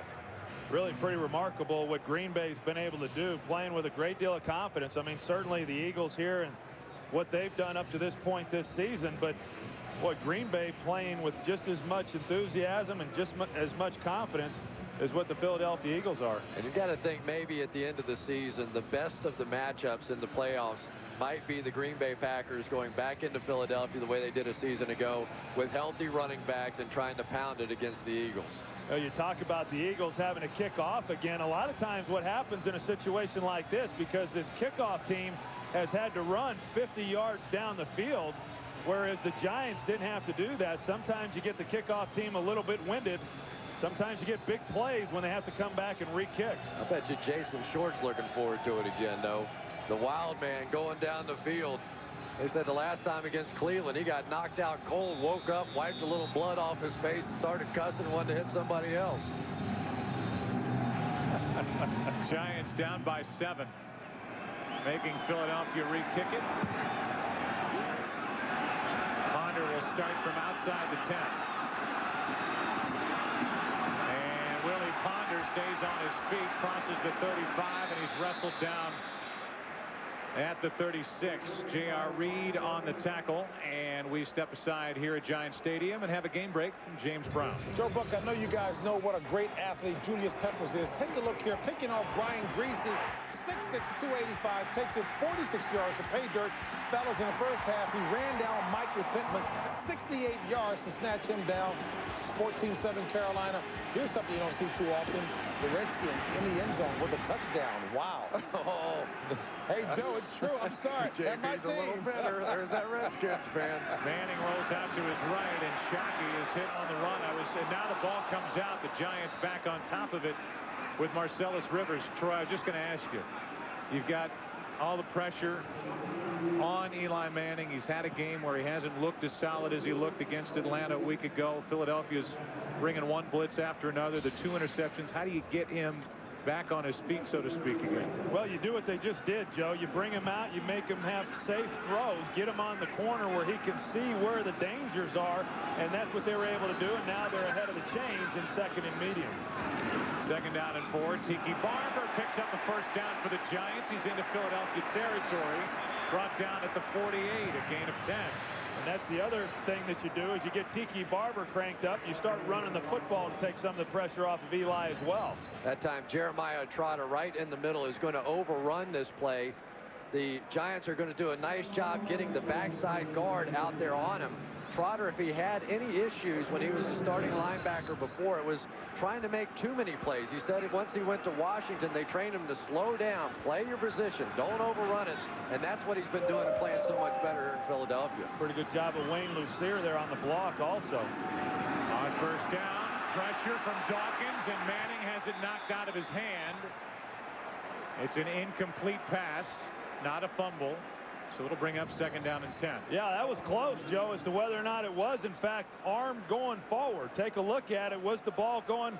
It was close as to when it came out. Of course, if the hand goes forward and you've got empty hand, it's in a fumble. But it was going forward. A good call there by the referee. Incompletion. And I don't know that you can say enough about what this Giants defense did on that last possession when they were on the field. The turnover, and yet they were able to hold Philadelphia to only 3 points.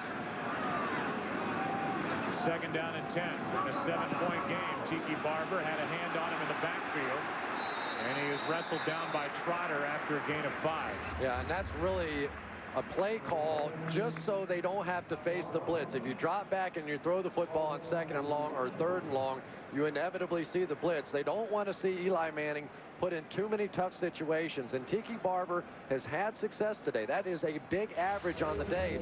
Wouldn't be surprised to see him even come back with a run here. You know, so many times when you're at 3rd and long, that's when the Eagles want to try to force the throw. They want to come up and make the tackle.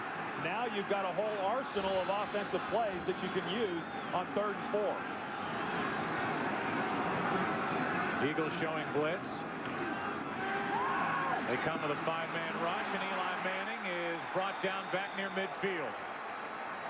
Darwin Walker, Corey Simon, those two have had a big game today across the Philadelphia defensive line. Yeah, they rush Cris off the edge, and that's what keeps Eli from being able to continue outside on the boot. As you see, Marcellus Rivers there on the block, and typically you would have room then as a quarterback to step up, but not when you've got Corey Simon and Darwin Walker barreling down on you, and that's why the sack was made. Awfully tough as a quarterback to turn your back on a blitz and then expect it. This punt is blocked, and that was Javon Cris who got his hands in there to block it. It's recovered by Philadelphia inside the 30 as Javon Cris. The freak is back. Hugh Douglas ends up falling on the loose ball, and they'll mark it at the Giants' 28. Yeah, there were so many teams that were interested in Javon Cris. Baltimore, Washington, Seattle, Tennessee, but he told me when Philadelphia called, he knew that was it. This was exactly where he wanted to be, and he has been creating plays like that all season for this Eagles defense. Andy Reid gets so much of the credit, and deservedly so, for the job he's done as head coach with the Eagles. But whether you want to talk about their defense and Jim Johnson as their coordinator, their special teams with John Harbaugh and the job he's done, or their offense with Brad Childress, who's their coordinator, Andy Reid is blessed with very talented assistants and coordinators on this staff. On first down, McNabb. He's flushed out of the pocket, and he will slide down at the 26-yard line. And the other thing that he's got, Joe, is he's got good players. And you're right. I mean, when you look at this staff that he's been able to put together, these guys are solid people. They're very experienced, very knowledgeable about the positions that they're coaching. And then when you combine that with an organization that has done a great job of putting great players on the field, the chemistry on this football team is really pretty remarkable. You don't have to spend a lot of time around this organization to recognize why they go out and win the way that they have here over the last 4 to 5 years. It's second down for Philadelphia. The pass is to Terrell Owens. Owens has a first down. The ball comes out, but it ended up out of bounds. It'll stay with Philadelphia. Anytime the New York Giants have come with a blitz today, they've been forced into man coverage on the outside. As soon as Donovan McNabb sees that, he's going right to Terrell Owens. Look how far off they have to play in order to even try to match up with Terrell Owens. There's just no chance. McNabb sees that, flips it out, and now T.O. has plenty of room to run, and they're lucky to get him on the ground. Yeah, they've tried a lot of different looks against Terrell Owens today. They've rolled to him. They've come up. They've played him in press. They've been beaten when they've done that with Will Allen there on the fake cross route. That time they play soft, and the best way to play him is get someone in his face and then give him a little help over the top. 5:03 left, third quarter. Penalty flag as McNabb finds his fullback Perry, and another flag comes in. So 2 separate fouls on the play.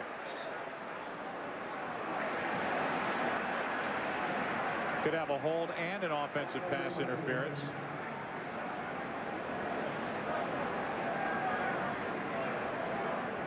Terry McCauley will sort it out. There are 2 fouls on the play. Holding, offense, number 63. That penalty's declined. Pass interference, offense, number 81. 10-yard penalty, first down. Crowd loves it even more that it's Terrell Owens guilty of the offensive pass interference. Yeah, he's lined up inside, as you'll see. He's coming off the ball, and they're in the bunch set, and does he push off? And yep, he did. Yeah, just enough. You know, it was interesting. I thought Howie Long made a great point at halftime. He said if you can get this offense frustrated by taking away the big plays, you can make a major impact. And I think they have T.O. a little frustrated right now. Bill Cowher, before that game against the Steelers, said that is our #1 goal, to frustrate him and let him frustrate the rest of the team.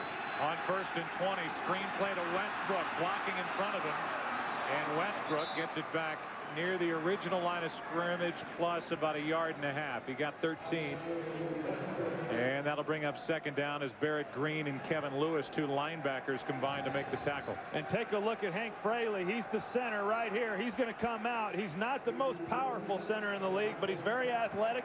He gets out on the edge, and he helps lead the way there for Brian Westbrook. The Eagles do a real good job of running the screen plays when you've got a pass rush like the Giants have been putting on Donovan throughout this game. A good call and to make up a lot of the yards that they lost on that pass interference call. Second down and 9, and they hand to Westbrook. And Brian is down to the 12. You know what's interesting is to watch how the motion allows the Giants to get off to a better snap count. I believe it was Carlos Simmons that was telling us that yesterday. When they come in that short motion across the formation there, that time it was Terrell Owens, as soon as he slows down, they know they're going to snap the football at that point, and you're seeing the Giants really get a great jump off the snap count. Third down and 5.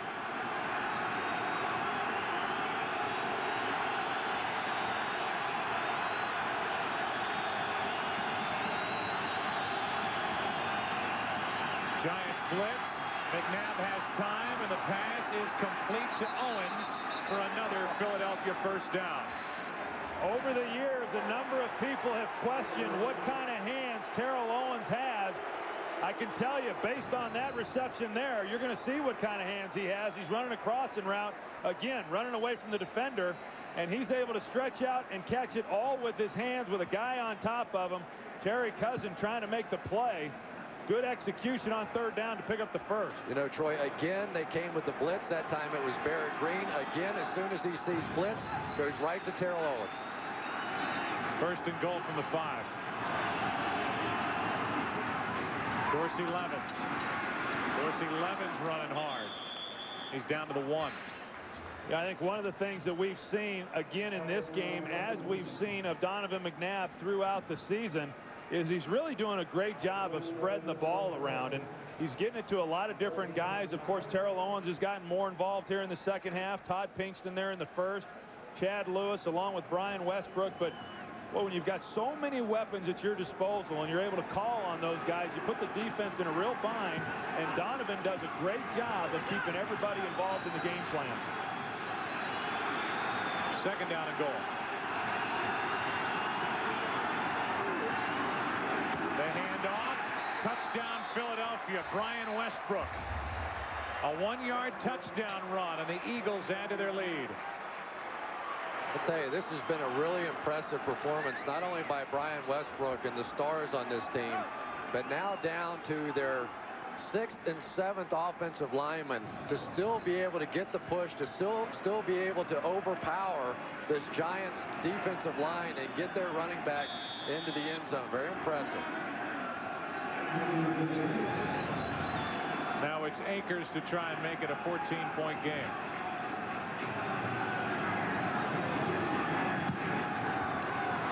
How will the Giants try and answer with Eli Manning? Can the Giants answer with Eli Manning? The Eagles trying to move to 10-1 and clinch the NFC East today.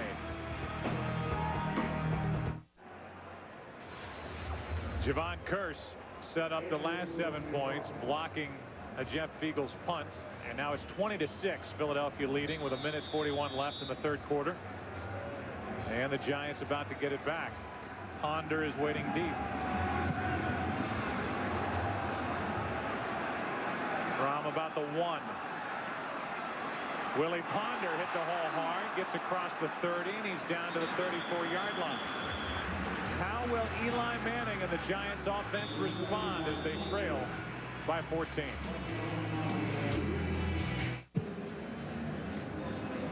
Well, it has not been a good day for Eli Manning. After being impressive in the second half last week against the Atlanta Falcons, it started like this, with the ball slipping out of his hand. He had 2 very good moments, 2 long completions to Jamar Taylor. One set up this, the interception by Quentin Michael, trying to get it to Jeremy Shockey, and then throwing off his back foot, looking for Toomer. It was Brian Dawkins with his 2nd interception of the season. And this is right where the Eagles want this rookie quarterback, down by 14. They came in blitzing. They will go out blitzing. Ron Dane is in the backfield, starting from their own 34. The Giants with play action. Manning with time and comes back across to Dane and throws low.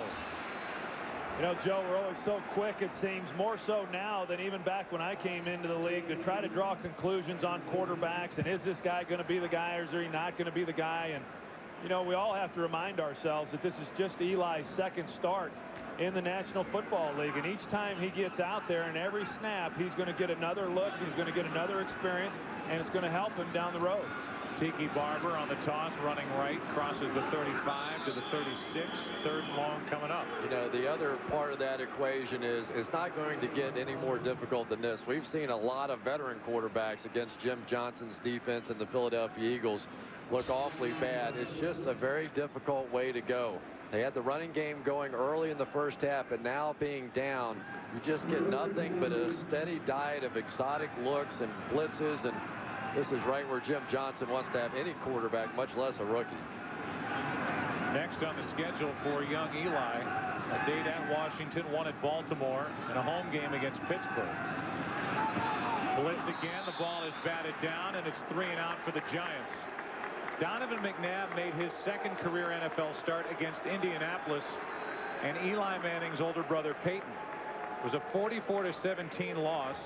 Donovan fumbled 3 times, threw 2 interceptions, while Peyton Manning threw 3 touchdowns, 235 yards in the victory. And Eli Manning is having a McNabb-type day back in 1999, that second start, as the punt is hit by Fiegels, and a fair catch is called for by Lito Shepherd.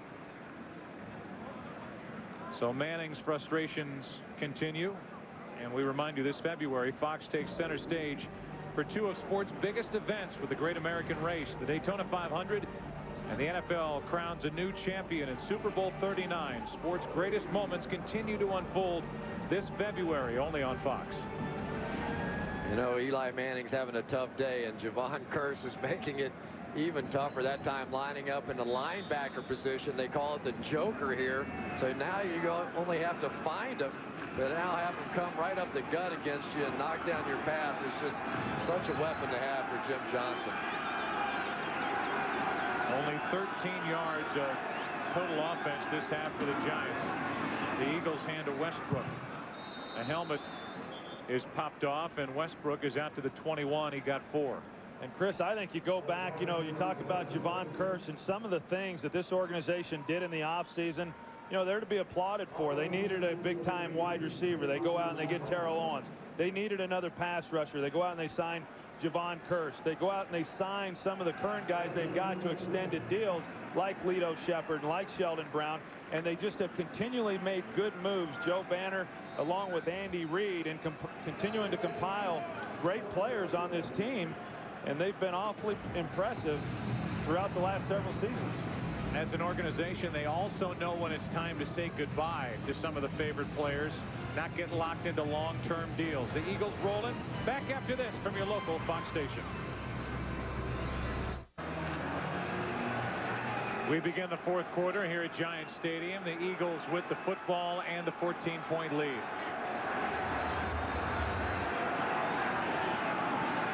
Pass is complete. That's the tight end, L.J. Smith.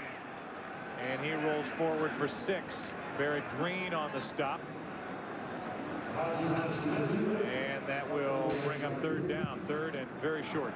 You know, on the other hand, you look at what's happened to the Giants here today. I mean, offensively, they came out and they were moving the football very well there in the first half. Chris, it's just been a bunch of mistakes, whether it's the interceptions that Eli has thrown or the blocked punt. But, you know, it's their own mistakes that have really allowed Philadelphia to jump on them the way that they have.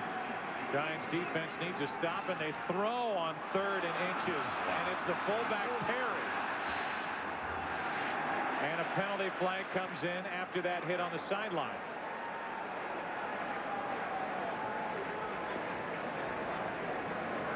Brent Alexander was over there for the Giants. Illegal block in the back. Offense. Number 89. 10-yard penalty. First down. They already got what they call the line to gain, so they get the first down, but it will just cost The Eagles at this point, there's the block by Chad Lewis, 10 yards, and right now the yardage doesn't matter as much as getting the first down to Philadelphia. That's exactly right. And how about Josh Perry, the former linebacker who had been cut by the Philadelphia Eagles time after time after time, and he kept coming back. They switch him over to fullback, and then the injury to John Ritchie happened after he'd already been cut again. They bring him back again, and they have just been delighted with the way that he is beginning to take to that role. Westbrook to his right, and Bryan gets 2. Barrett Green, who is activated again today after missing 3 with a torn meniscus in his left knee. He's been busy, and he was there for the Giants. Hey, is it possible to feel the way I feel about this Giants defense? I've been pretty impressed with the way they've played. And I know they're trailing by 14 points, but the offense has put them in some tight spots. No question, Joe, and not only in this game, but over the last 3 to 4 ball games. I mean, they've had a number of guys that have been injured that have had to leave and not be on the field, and yet Tim Lewis and his staff continually put a group out there that plays well. Westbrook out of the backfield, and Westbrook crossed the 35. They'll mark him at the 37. He got 3. You know, Dorsey Levens has just made a conversion in his game. Remember him in Green Bay? Here's a guy that was, you know, the star tailback and running up all the yards. Now he's having to play fullback. Watch him leading on this play, coming right at you in this block. I mean, that is a great block on a big linebacker, Barrett Green. He is a guy now that can pretty much do it all. What a great play. 3rd down and 5. It brings up an interesting point about Andy Reid. See if we have a chance to get to it. We will, as Mitchell makes the catch for the first down. And he puts on his belt. The people's champ, ladies and gentlemen, Freddie Mitchell. Fred X. He has 1 catch for 9 yards. That's all he needs, though, because all he has to do is put the belt on once. The people's champ. If you need a fix, call 4th and 26. There you go. Well, I know it's been a little bit frustrating for him. He came in as a first-round pick out of UCLA. A lot was expected of him, but yet he's never been able to become a starter in this offense. But he is a good third down good third down wide receiver, and plus he's entertaining. All you UCLA guys are just alike. Westbrook strings it out. He gets it to midfield. That, by the way, was Mitchell's 12th catch of the year. That being said, you've got a guy like Levens, Chris. You talk about throwing that block, a former star tailback, or at least the feature back. You've got Jeremiah Trotter, who worked his way back into the middle linebacker spot because he was willing to play special teams and do whatever it took to help this team. And that kind of effort, a guy being able to swallow his pride, who got into it with Andy Reid the first time on his way out the door, I think speaks volumes of the kind of tone that Reid sets as head coach. Hugh Douglas, another guy that went away, big free agency, came back and has fit back into the team. Pass to Owens. He came back to grab it. That was pretty. Owens back to make the catch, working on Will Peterson, and for good measure, Owens stokes up the crowd. Barrett Green came by him and just basically gave him a little nudge, and then Terrell Owens took a flop trying to draw the flag. Oh my goodness, is that funny? Well, Will Peterson is locked up with him, and Donovan just puts it on the back shoulder, never allows Will Peterson to get turned around to try to make the play, and there's Barrett Green coming up to him here. Oh, he almost killed me. Oh. 21-yard completion to Terrell Owens, and that's going to be 5 yards. There was movement all over the place. They're letting the play go. McNabb fires, and the pass is caught by Perry. Both backs were moving around as the play clock. Illegal shift, offense. Running backs moving prior to the snap, did not reset for a full second prior to the snap. 5-yard penalty, first down. So it'll be 5 yards on the Eagles, and McNabb had to snap it with a play clock winding down. Yeah, they're supposed to shut that play down when it's on the offense like that. They failed to, but yeah, you're right, Joe. There's about 6 guys that were moving around before the snap of that ball. You know, it's so interesting, I think, watching the improvement in what we've seen out of Donovan McNabb. You go back the last 20 games after he came off that thumb injury and the leg injury a season ago. Since then, he has thrown 36 touchdown passes, 13 interceptions, and has an 18-2 record as a starter. Not bad. First and 15. Screen pass. Westbrook got some great blocks. And Brian Westbrook still on his feet. Snip in the end zone, and he is in. A penalty flag comes in. At the end of the run by Westbrook, it looked like there was a face mask in there. There have just been some devastating blocks thrown by the Philadelphia Eagles. Rescue the face mask. Defense, number 24. The touchdown counts. 15-yard penalty will be assessed on the kickoff. Whether you're talking about special teams or offensive linemen pulling out, watch some of the blocks on this screen. There's Honeybuns taking one out. They're coming back, making good plays not to get blocks on the end of it. And then Brian Westbrook, the last 2 weeks, Troy, I think he's run as hard and as determined as any back I've seen in this league.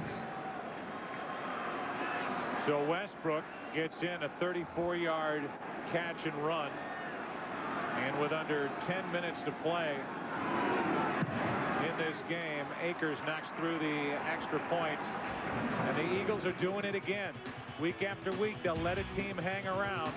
When that team doesn't take advantage of opportunities, the Eagles blow them out. They did it to the Redskins last week, and they're doing it to the Giants today. From across the river, it really is a pleasant day now as we play here in the Meadowlands. East Rutherford, as Akers gets a 15-yard head start and booms it through the back of the end zone. And by the way, in case you're looking for a relief pitcher, Eli Manning will come back onto the field for the Giants. No Kurt Warner. This is Eli's chance to learn. This has been the Eagles' chance to shine and Westbrook's chance to shine in this second half for Philadelphia. It has been a dominant second half by the Philadelphia Eagles, who are on their way to a 10-1 record. They clinched the NFC East with a victory today. Eli Manning struggles to get it out into the arms of Tiki Barber, and Barber ends up losing 2. Let's go down to Pam Oliver. Hey, Joe, Tom Coughlin insists that Eli Manning is not one to go in the tank if things don't go well for him. He did face a smattering of boos after that last Giants 3-and-out, and I asked the coach at halftime if he was satisfied with what Eli was seeing and how he was responding to what he was seeing defensively. He said that he was, but it seems that Philadelphia has really been determined to pick up that pressure in the second half, and Eli hasn't responded all that well to it, Joe. All right, thanks, Pam. Out of the backfield, it's Tiki Barber. Nice move. Barber gets it out to the 27. He'll be 3 yards shy of a first down. Well, it just shows you that people aren't real patient when it comes to young quarterbacks getting booed already in just his second game. But it's very hard, and as he gets more and more accustomed to the pressures that he's going to face, the blitzes that are going to be coming after him, the game will begin to slow down. And right now he's still an anxious quarterback, an anxious young quarterback. And until he gets over that process, there are going to be some struggles, as we've seen. But it's still way too early to start expecting much out of Eli Manning. Jeremiah Trotter trying to time it perfectly. That'll give the Giants a first down. Defense, number 54, 5-yard penalty, first down. I think one of the good things that we have seen today from the positive standpoint is the fact that they've been able to create some big plays. We saw the 2 deep balls to Jamar Taylor, along with getting Jeremy Shockey down the field, something we've not seen much of from the Giants this season. So there is progress being made, maybe not at the rate that a lot of people would like to see, but all of these things take due time. Under 8.5 to go in this fourth quarter. A toss to Tiki Barber. Started right, cut it back. Big run. Tiki Barber is down into Philadelphia territory to the 46. 22-yard run by Tiki Barber, who's doing it again. Joe, that's the old Marcus Allen play from the Super Bowl. They toss it one way, and you think you're going to see all the pursuit take off this way, and he's just going to turn and zip it right back through the hole that way. It's a design play. It's something to take advantage of all the pursuit that the Eagles have been known for over the years. And Tiki Barber looks like at least his leg is doing better. That is the 8th time this season that Barber has gone over 100 yards on the ground. He's at 108. Blitz coming from the Eagles. The Giants pick it up, and Manning fires. Penalty flag as the pass intended for Toomer drops untouched. And a flag down on the play. Illegal contact. Defense, number 32, 5-yard penalty, automatic, first down. Well, they had one-on-one on the outside. Sheldon Brown trying to get Amani Toomer. Eli just didn't lead him up the field enough, but the call's on the inside on Jeremy Shockey. Michael Lewis grabbing him there, and I can tell you that as Eli gets a little bit more experience and he sees one-on-one matchups with a safety on Jeremy, get the ball in his hands running away, that would have been a big gain as well. So the automatic first down. Toomer has 1 catch today. Hilliard does not have a catch today. Manning being chased. He can outrun Hollis Thomas, and then Manning gets a hit along the sideline, and that'll draw a flag. Jeremiah Trotter going now. Yeah, that was uncalled for. And then Trotter kind of stomping around. I couldn't tell if his leg was caught on a cord or not, but Barrett Green didn't like it one little bit. No, and he shouldn't. I mean, when Jeremiah Trotter taking a shot at your franchise quarterback, you would expect that kind of reaction from your teammates on the sidelines. It drew the flag. There's just no point in it. I mean, Eli Manning clearly is going out of bounds. Whether or not he was actually out of bounds or not, that's just not a hit that you have to put on a quarterback. Jeremiah Trotter put a hit on the punter from the Giants, Jeff Fiegels, in week 1. That hit. What did Brian Dawkins tell us? He said, when you punt the ball, you're a punter. When you run down the field, you're a football player. You better be alive. But I think after looking at what happened along the sideline after that hit, first it was Jim Finn that got in the face of Jeremiah Trotter, who was all by himself over there. There are 2 fouls after the play. Personal foul, unnecessary roughness, defense, hit out of bounds. Personal foul, unnecessary roughness, number 52, offense, after the play, number 52 is disqualified. So Barrett Green has been kicked out of the game. Finn was the first to get Trotter over on the sideline after this hit from Jeremiah Trotter. Then Trotter has to slide deeper into the bench area. Finn got him. Barrett Green comes up and gives him that right hand up under the chin.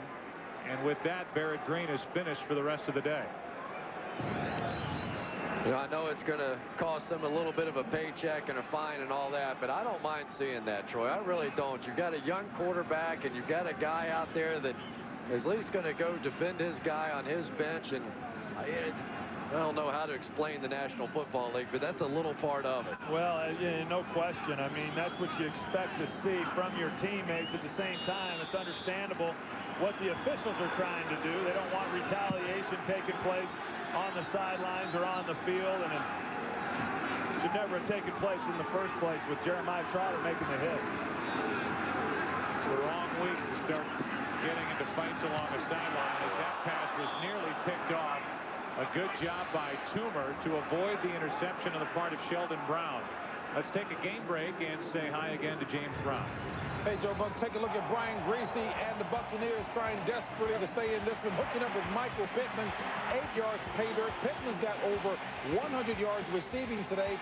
Bucks looking for their 5th win in the last 7. More importantly, to stay in the playoff hunt. All knotted at 14. 6:37 left in regulation. Back to Joe Buck. Well, Brian Greasy's been a revelation for the Buccaneers. And that playoff hunt is very real. With the Giants losing today, if the Rams lose on Monday night, 5 and 6 would be the last playoff spot right now. 3rd and 7 over the middle. It's Toomer, and it's too high for Amani Toomer. 4th down. And just to point out the difference in the approach by 2 organizations. We were in Dallas on Thursday night on Thanksgiving. We saw Drew Henson get yanked after a half with a team that at the time was 3 and 7. They go back to Vinny Testaverde, who's been bothered by a sore shoulder. They end up winning the game. Now they're 4 and 7. You've got the Giants playing this game 5 and 5. They were 5 and 4 when Manning took over, and they're going to go with Eli Manning the rest of the year.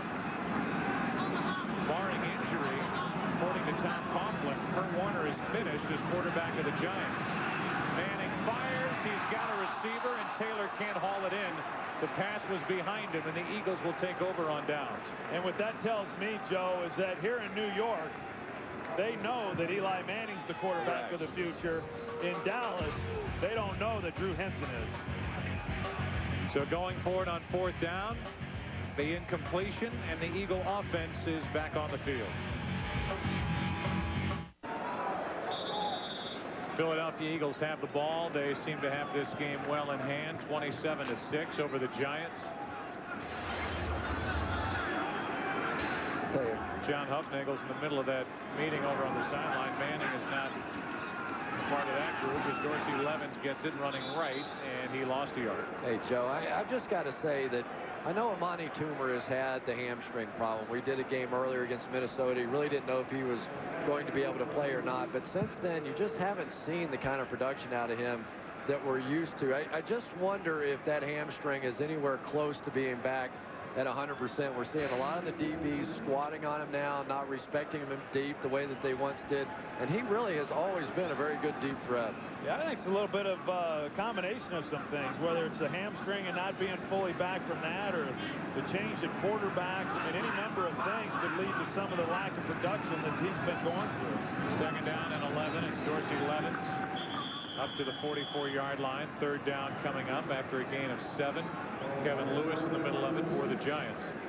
I'll tell you the other thing I've really been impressed with today from Philadelphia has just been the physical nature of their play. We talked to Brian Dawkins, and he said, you know, Pittsburgh just took us out behind the woodshed and just beat on us. And it sort of changed their attitude about defense, and they made some changes. Sam Rayburn become a much bigger part of the defense. Jeremiah Trotter coming in at the middle linebacker position, and we're seeing a much more physical defense than what we saw in that game. It's third down and 4. Eagles trying to hang on to the football, convert on third down, and they don't. Will Allen up to make the stop after the completion to L.J. Smith, and it's fourth down.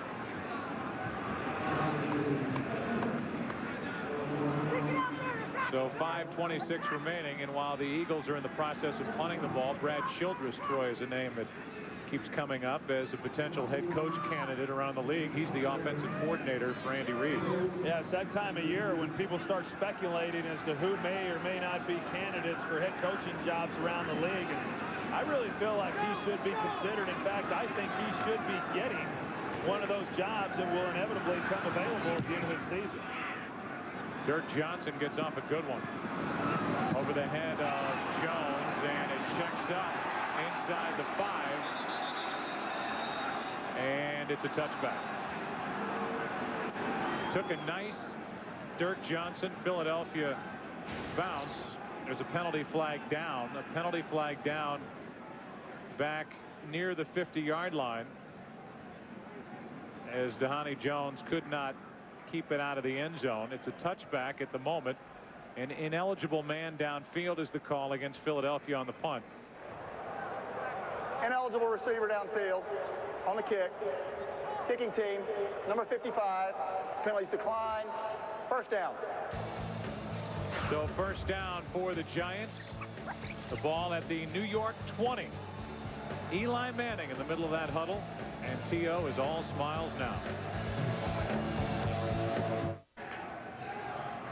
27-6, Philadelphia on top. They wrap up the division with a win today here at Giant Stadium. A look at Jim Johnson, the architect of this blitzing defense. Terrell Owens is now having fun after being shut out in the first half.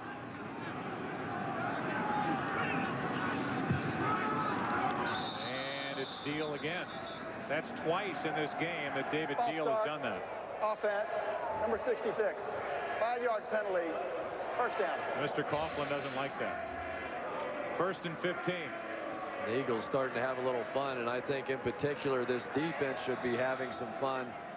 They are not giving up a touchdown thus far in this game. They didn't give up a touchdown last week, and that game would mark the first time since 1990 that they haven't given up a touchdown in 2 straight games if they can shut them out the rest of the way here. On first and 15, they hand to Tiki Barber. He gets 2. Eli Manning knew when he woke up this morning it would be a day under pressure with this Philadelphia defense staring at him. And let's just say the Philadelphia defense did not disappoint. They came after Eli Manning play after play after play. And Manning, after having an impressive second half in his debut last week against the Falcons, had a rough day. Yeah, there's been a lot of veteran quarterbacks that have had tough days against Jim Johnson and this Eagles defense over the years. Second down and 13. Manning just throws it away. Outside the pocket, got it beyond the line of scrimmage. No grounding. Tonight on Fox, get ready for an incredible adventure. 10,000 years in the making. It's the world broadcast premiere event, Ice Age, followed by special episodes of The Simpsons and King of the Hill. It all starts tonight, 7 Eastern, 6 Central, right here on Fox. By the way, happy birthday to Mike Steve Pack, who operates our Fox box and operates us around every city we visit during the course of the year. He is an MVP of our group, so happy birthday, Mike Steve Pack. Bugman's birthday, and he also doubles his officer pack on Thanksgiving. And Bill Kempner watching, a big Giants fan, father of our director, Artie Kempner. Happy birthday, Bill. And with 4:04 remaining, it's 4th down, and the Giants are just going to punt, get rid of the football, and let the Eagles just sit on it. 27-6, Philly on top. Yeah, there really are some interesting games. Look at that, the Bengals up on Cleveland 50-48. But there are so many teams now that if Tampa Bay were to win today and knock off Carolina, all of a sudden they're in the playoff hunt. I mean, this thing is absolutely insane at this point in the season. I can't remember another season that has been like this. Lito Shepherd, a fair catch at their own 36. The Eagles have it. 3:55 left. This is what Andy Reid is about to officially accomplish for the Eagles, their head coach's all-time. He will tie Greasy Neal with his 66th career victory as he works here in his 6th year. Dorsey Levens again. Nice run by Levens, has a first down, still going. Terry Cousin on the stop as Levens gets it into Giants territory. Yeah, it's interesting as we take a look at Andy Reid. And remember coming into the season, and everybody was talking about what Bill Parcells had done last year in Dallas and how good were they going to be this year. Of course, then Joe Gibbs going to Washington and Tom Coughlin coming here to the Giants. And the forgotten guy in all of that was Andy Reid, the one who had won 3 consecutive NFC East championships at that time, and now today clinching his 4th, and just done a remarkable job with this organization. And even when you talk about all that he's done, I don't think people fully recognize or appreciate the job that he's done for this Philadelphia team. Boyd Detmer gets a chance to run the offense as he hands off to Thomas Tepay. And we look back at Andy Reid in college at BYU, a tackle and guard, 79 through 81. And we follow him through, a BYU graduate assistant, 1982. And I would guess, guys, that he really made his name and learned the most with his time in Green Bay and working with Brett Favre, and it was from Green Bay that he got this job. Yeah, and I still think it's pretty remarkable for an offensive lineman, and granted, it was at BYU where they predominantly throw the football, but for an offensive lineman to be so committed to passing like Andy Reid is. Second down and 6 as Detmer hands to Tepay again. And Thomas is down inside the 42, a gain of 2. Terrell Owens is working whatever is left of the fan base of the New York Giants. He really has become the lightning rod for the league right now. But a lot of those Eagle fans have a lot better tickets now than what they started the day with. By the way, we saw those coaching shorts on Andy Reid. We may see those tights on Andy Reid before the end of the year.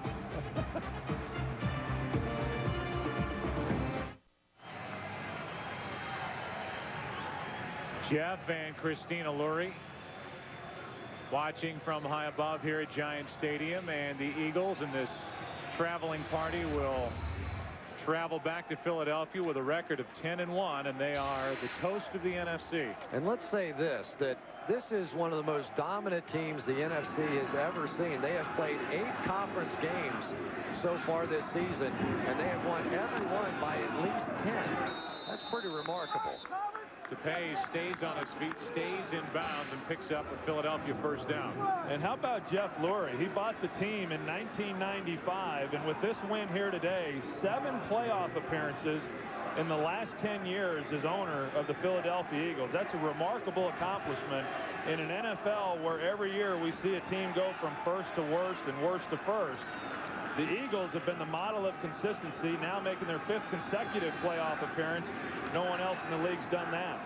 Well, but you think back to this offseason, and to pick up the 2 best free agents that were out there on a team that was already dominant in that division, in that conference, it just lived up to its billing.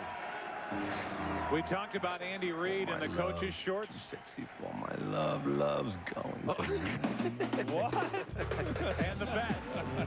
Terrell Owens with 2 more touchdowns will force Andy Reid to make good on his bet. And Andy will don the catsuit, the tights, but it'll be the shorts version. I still can't get over how yoked Andy is. He looks fantastic.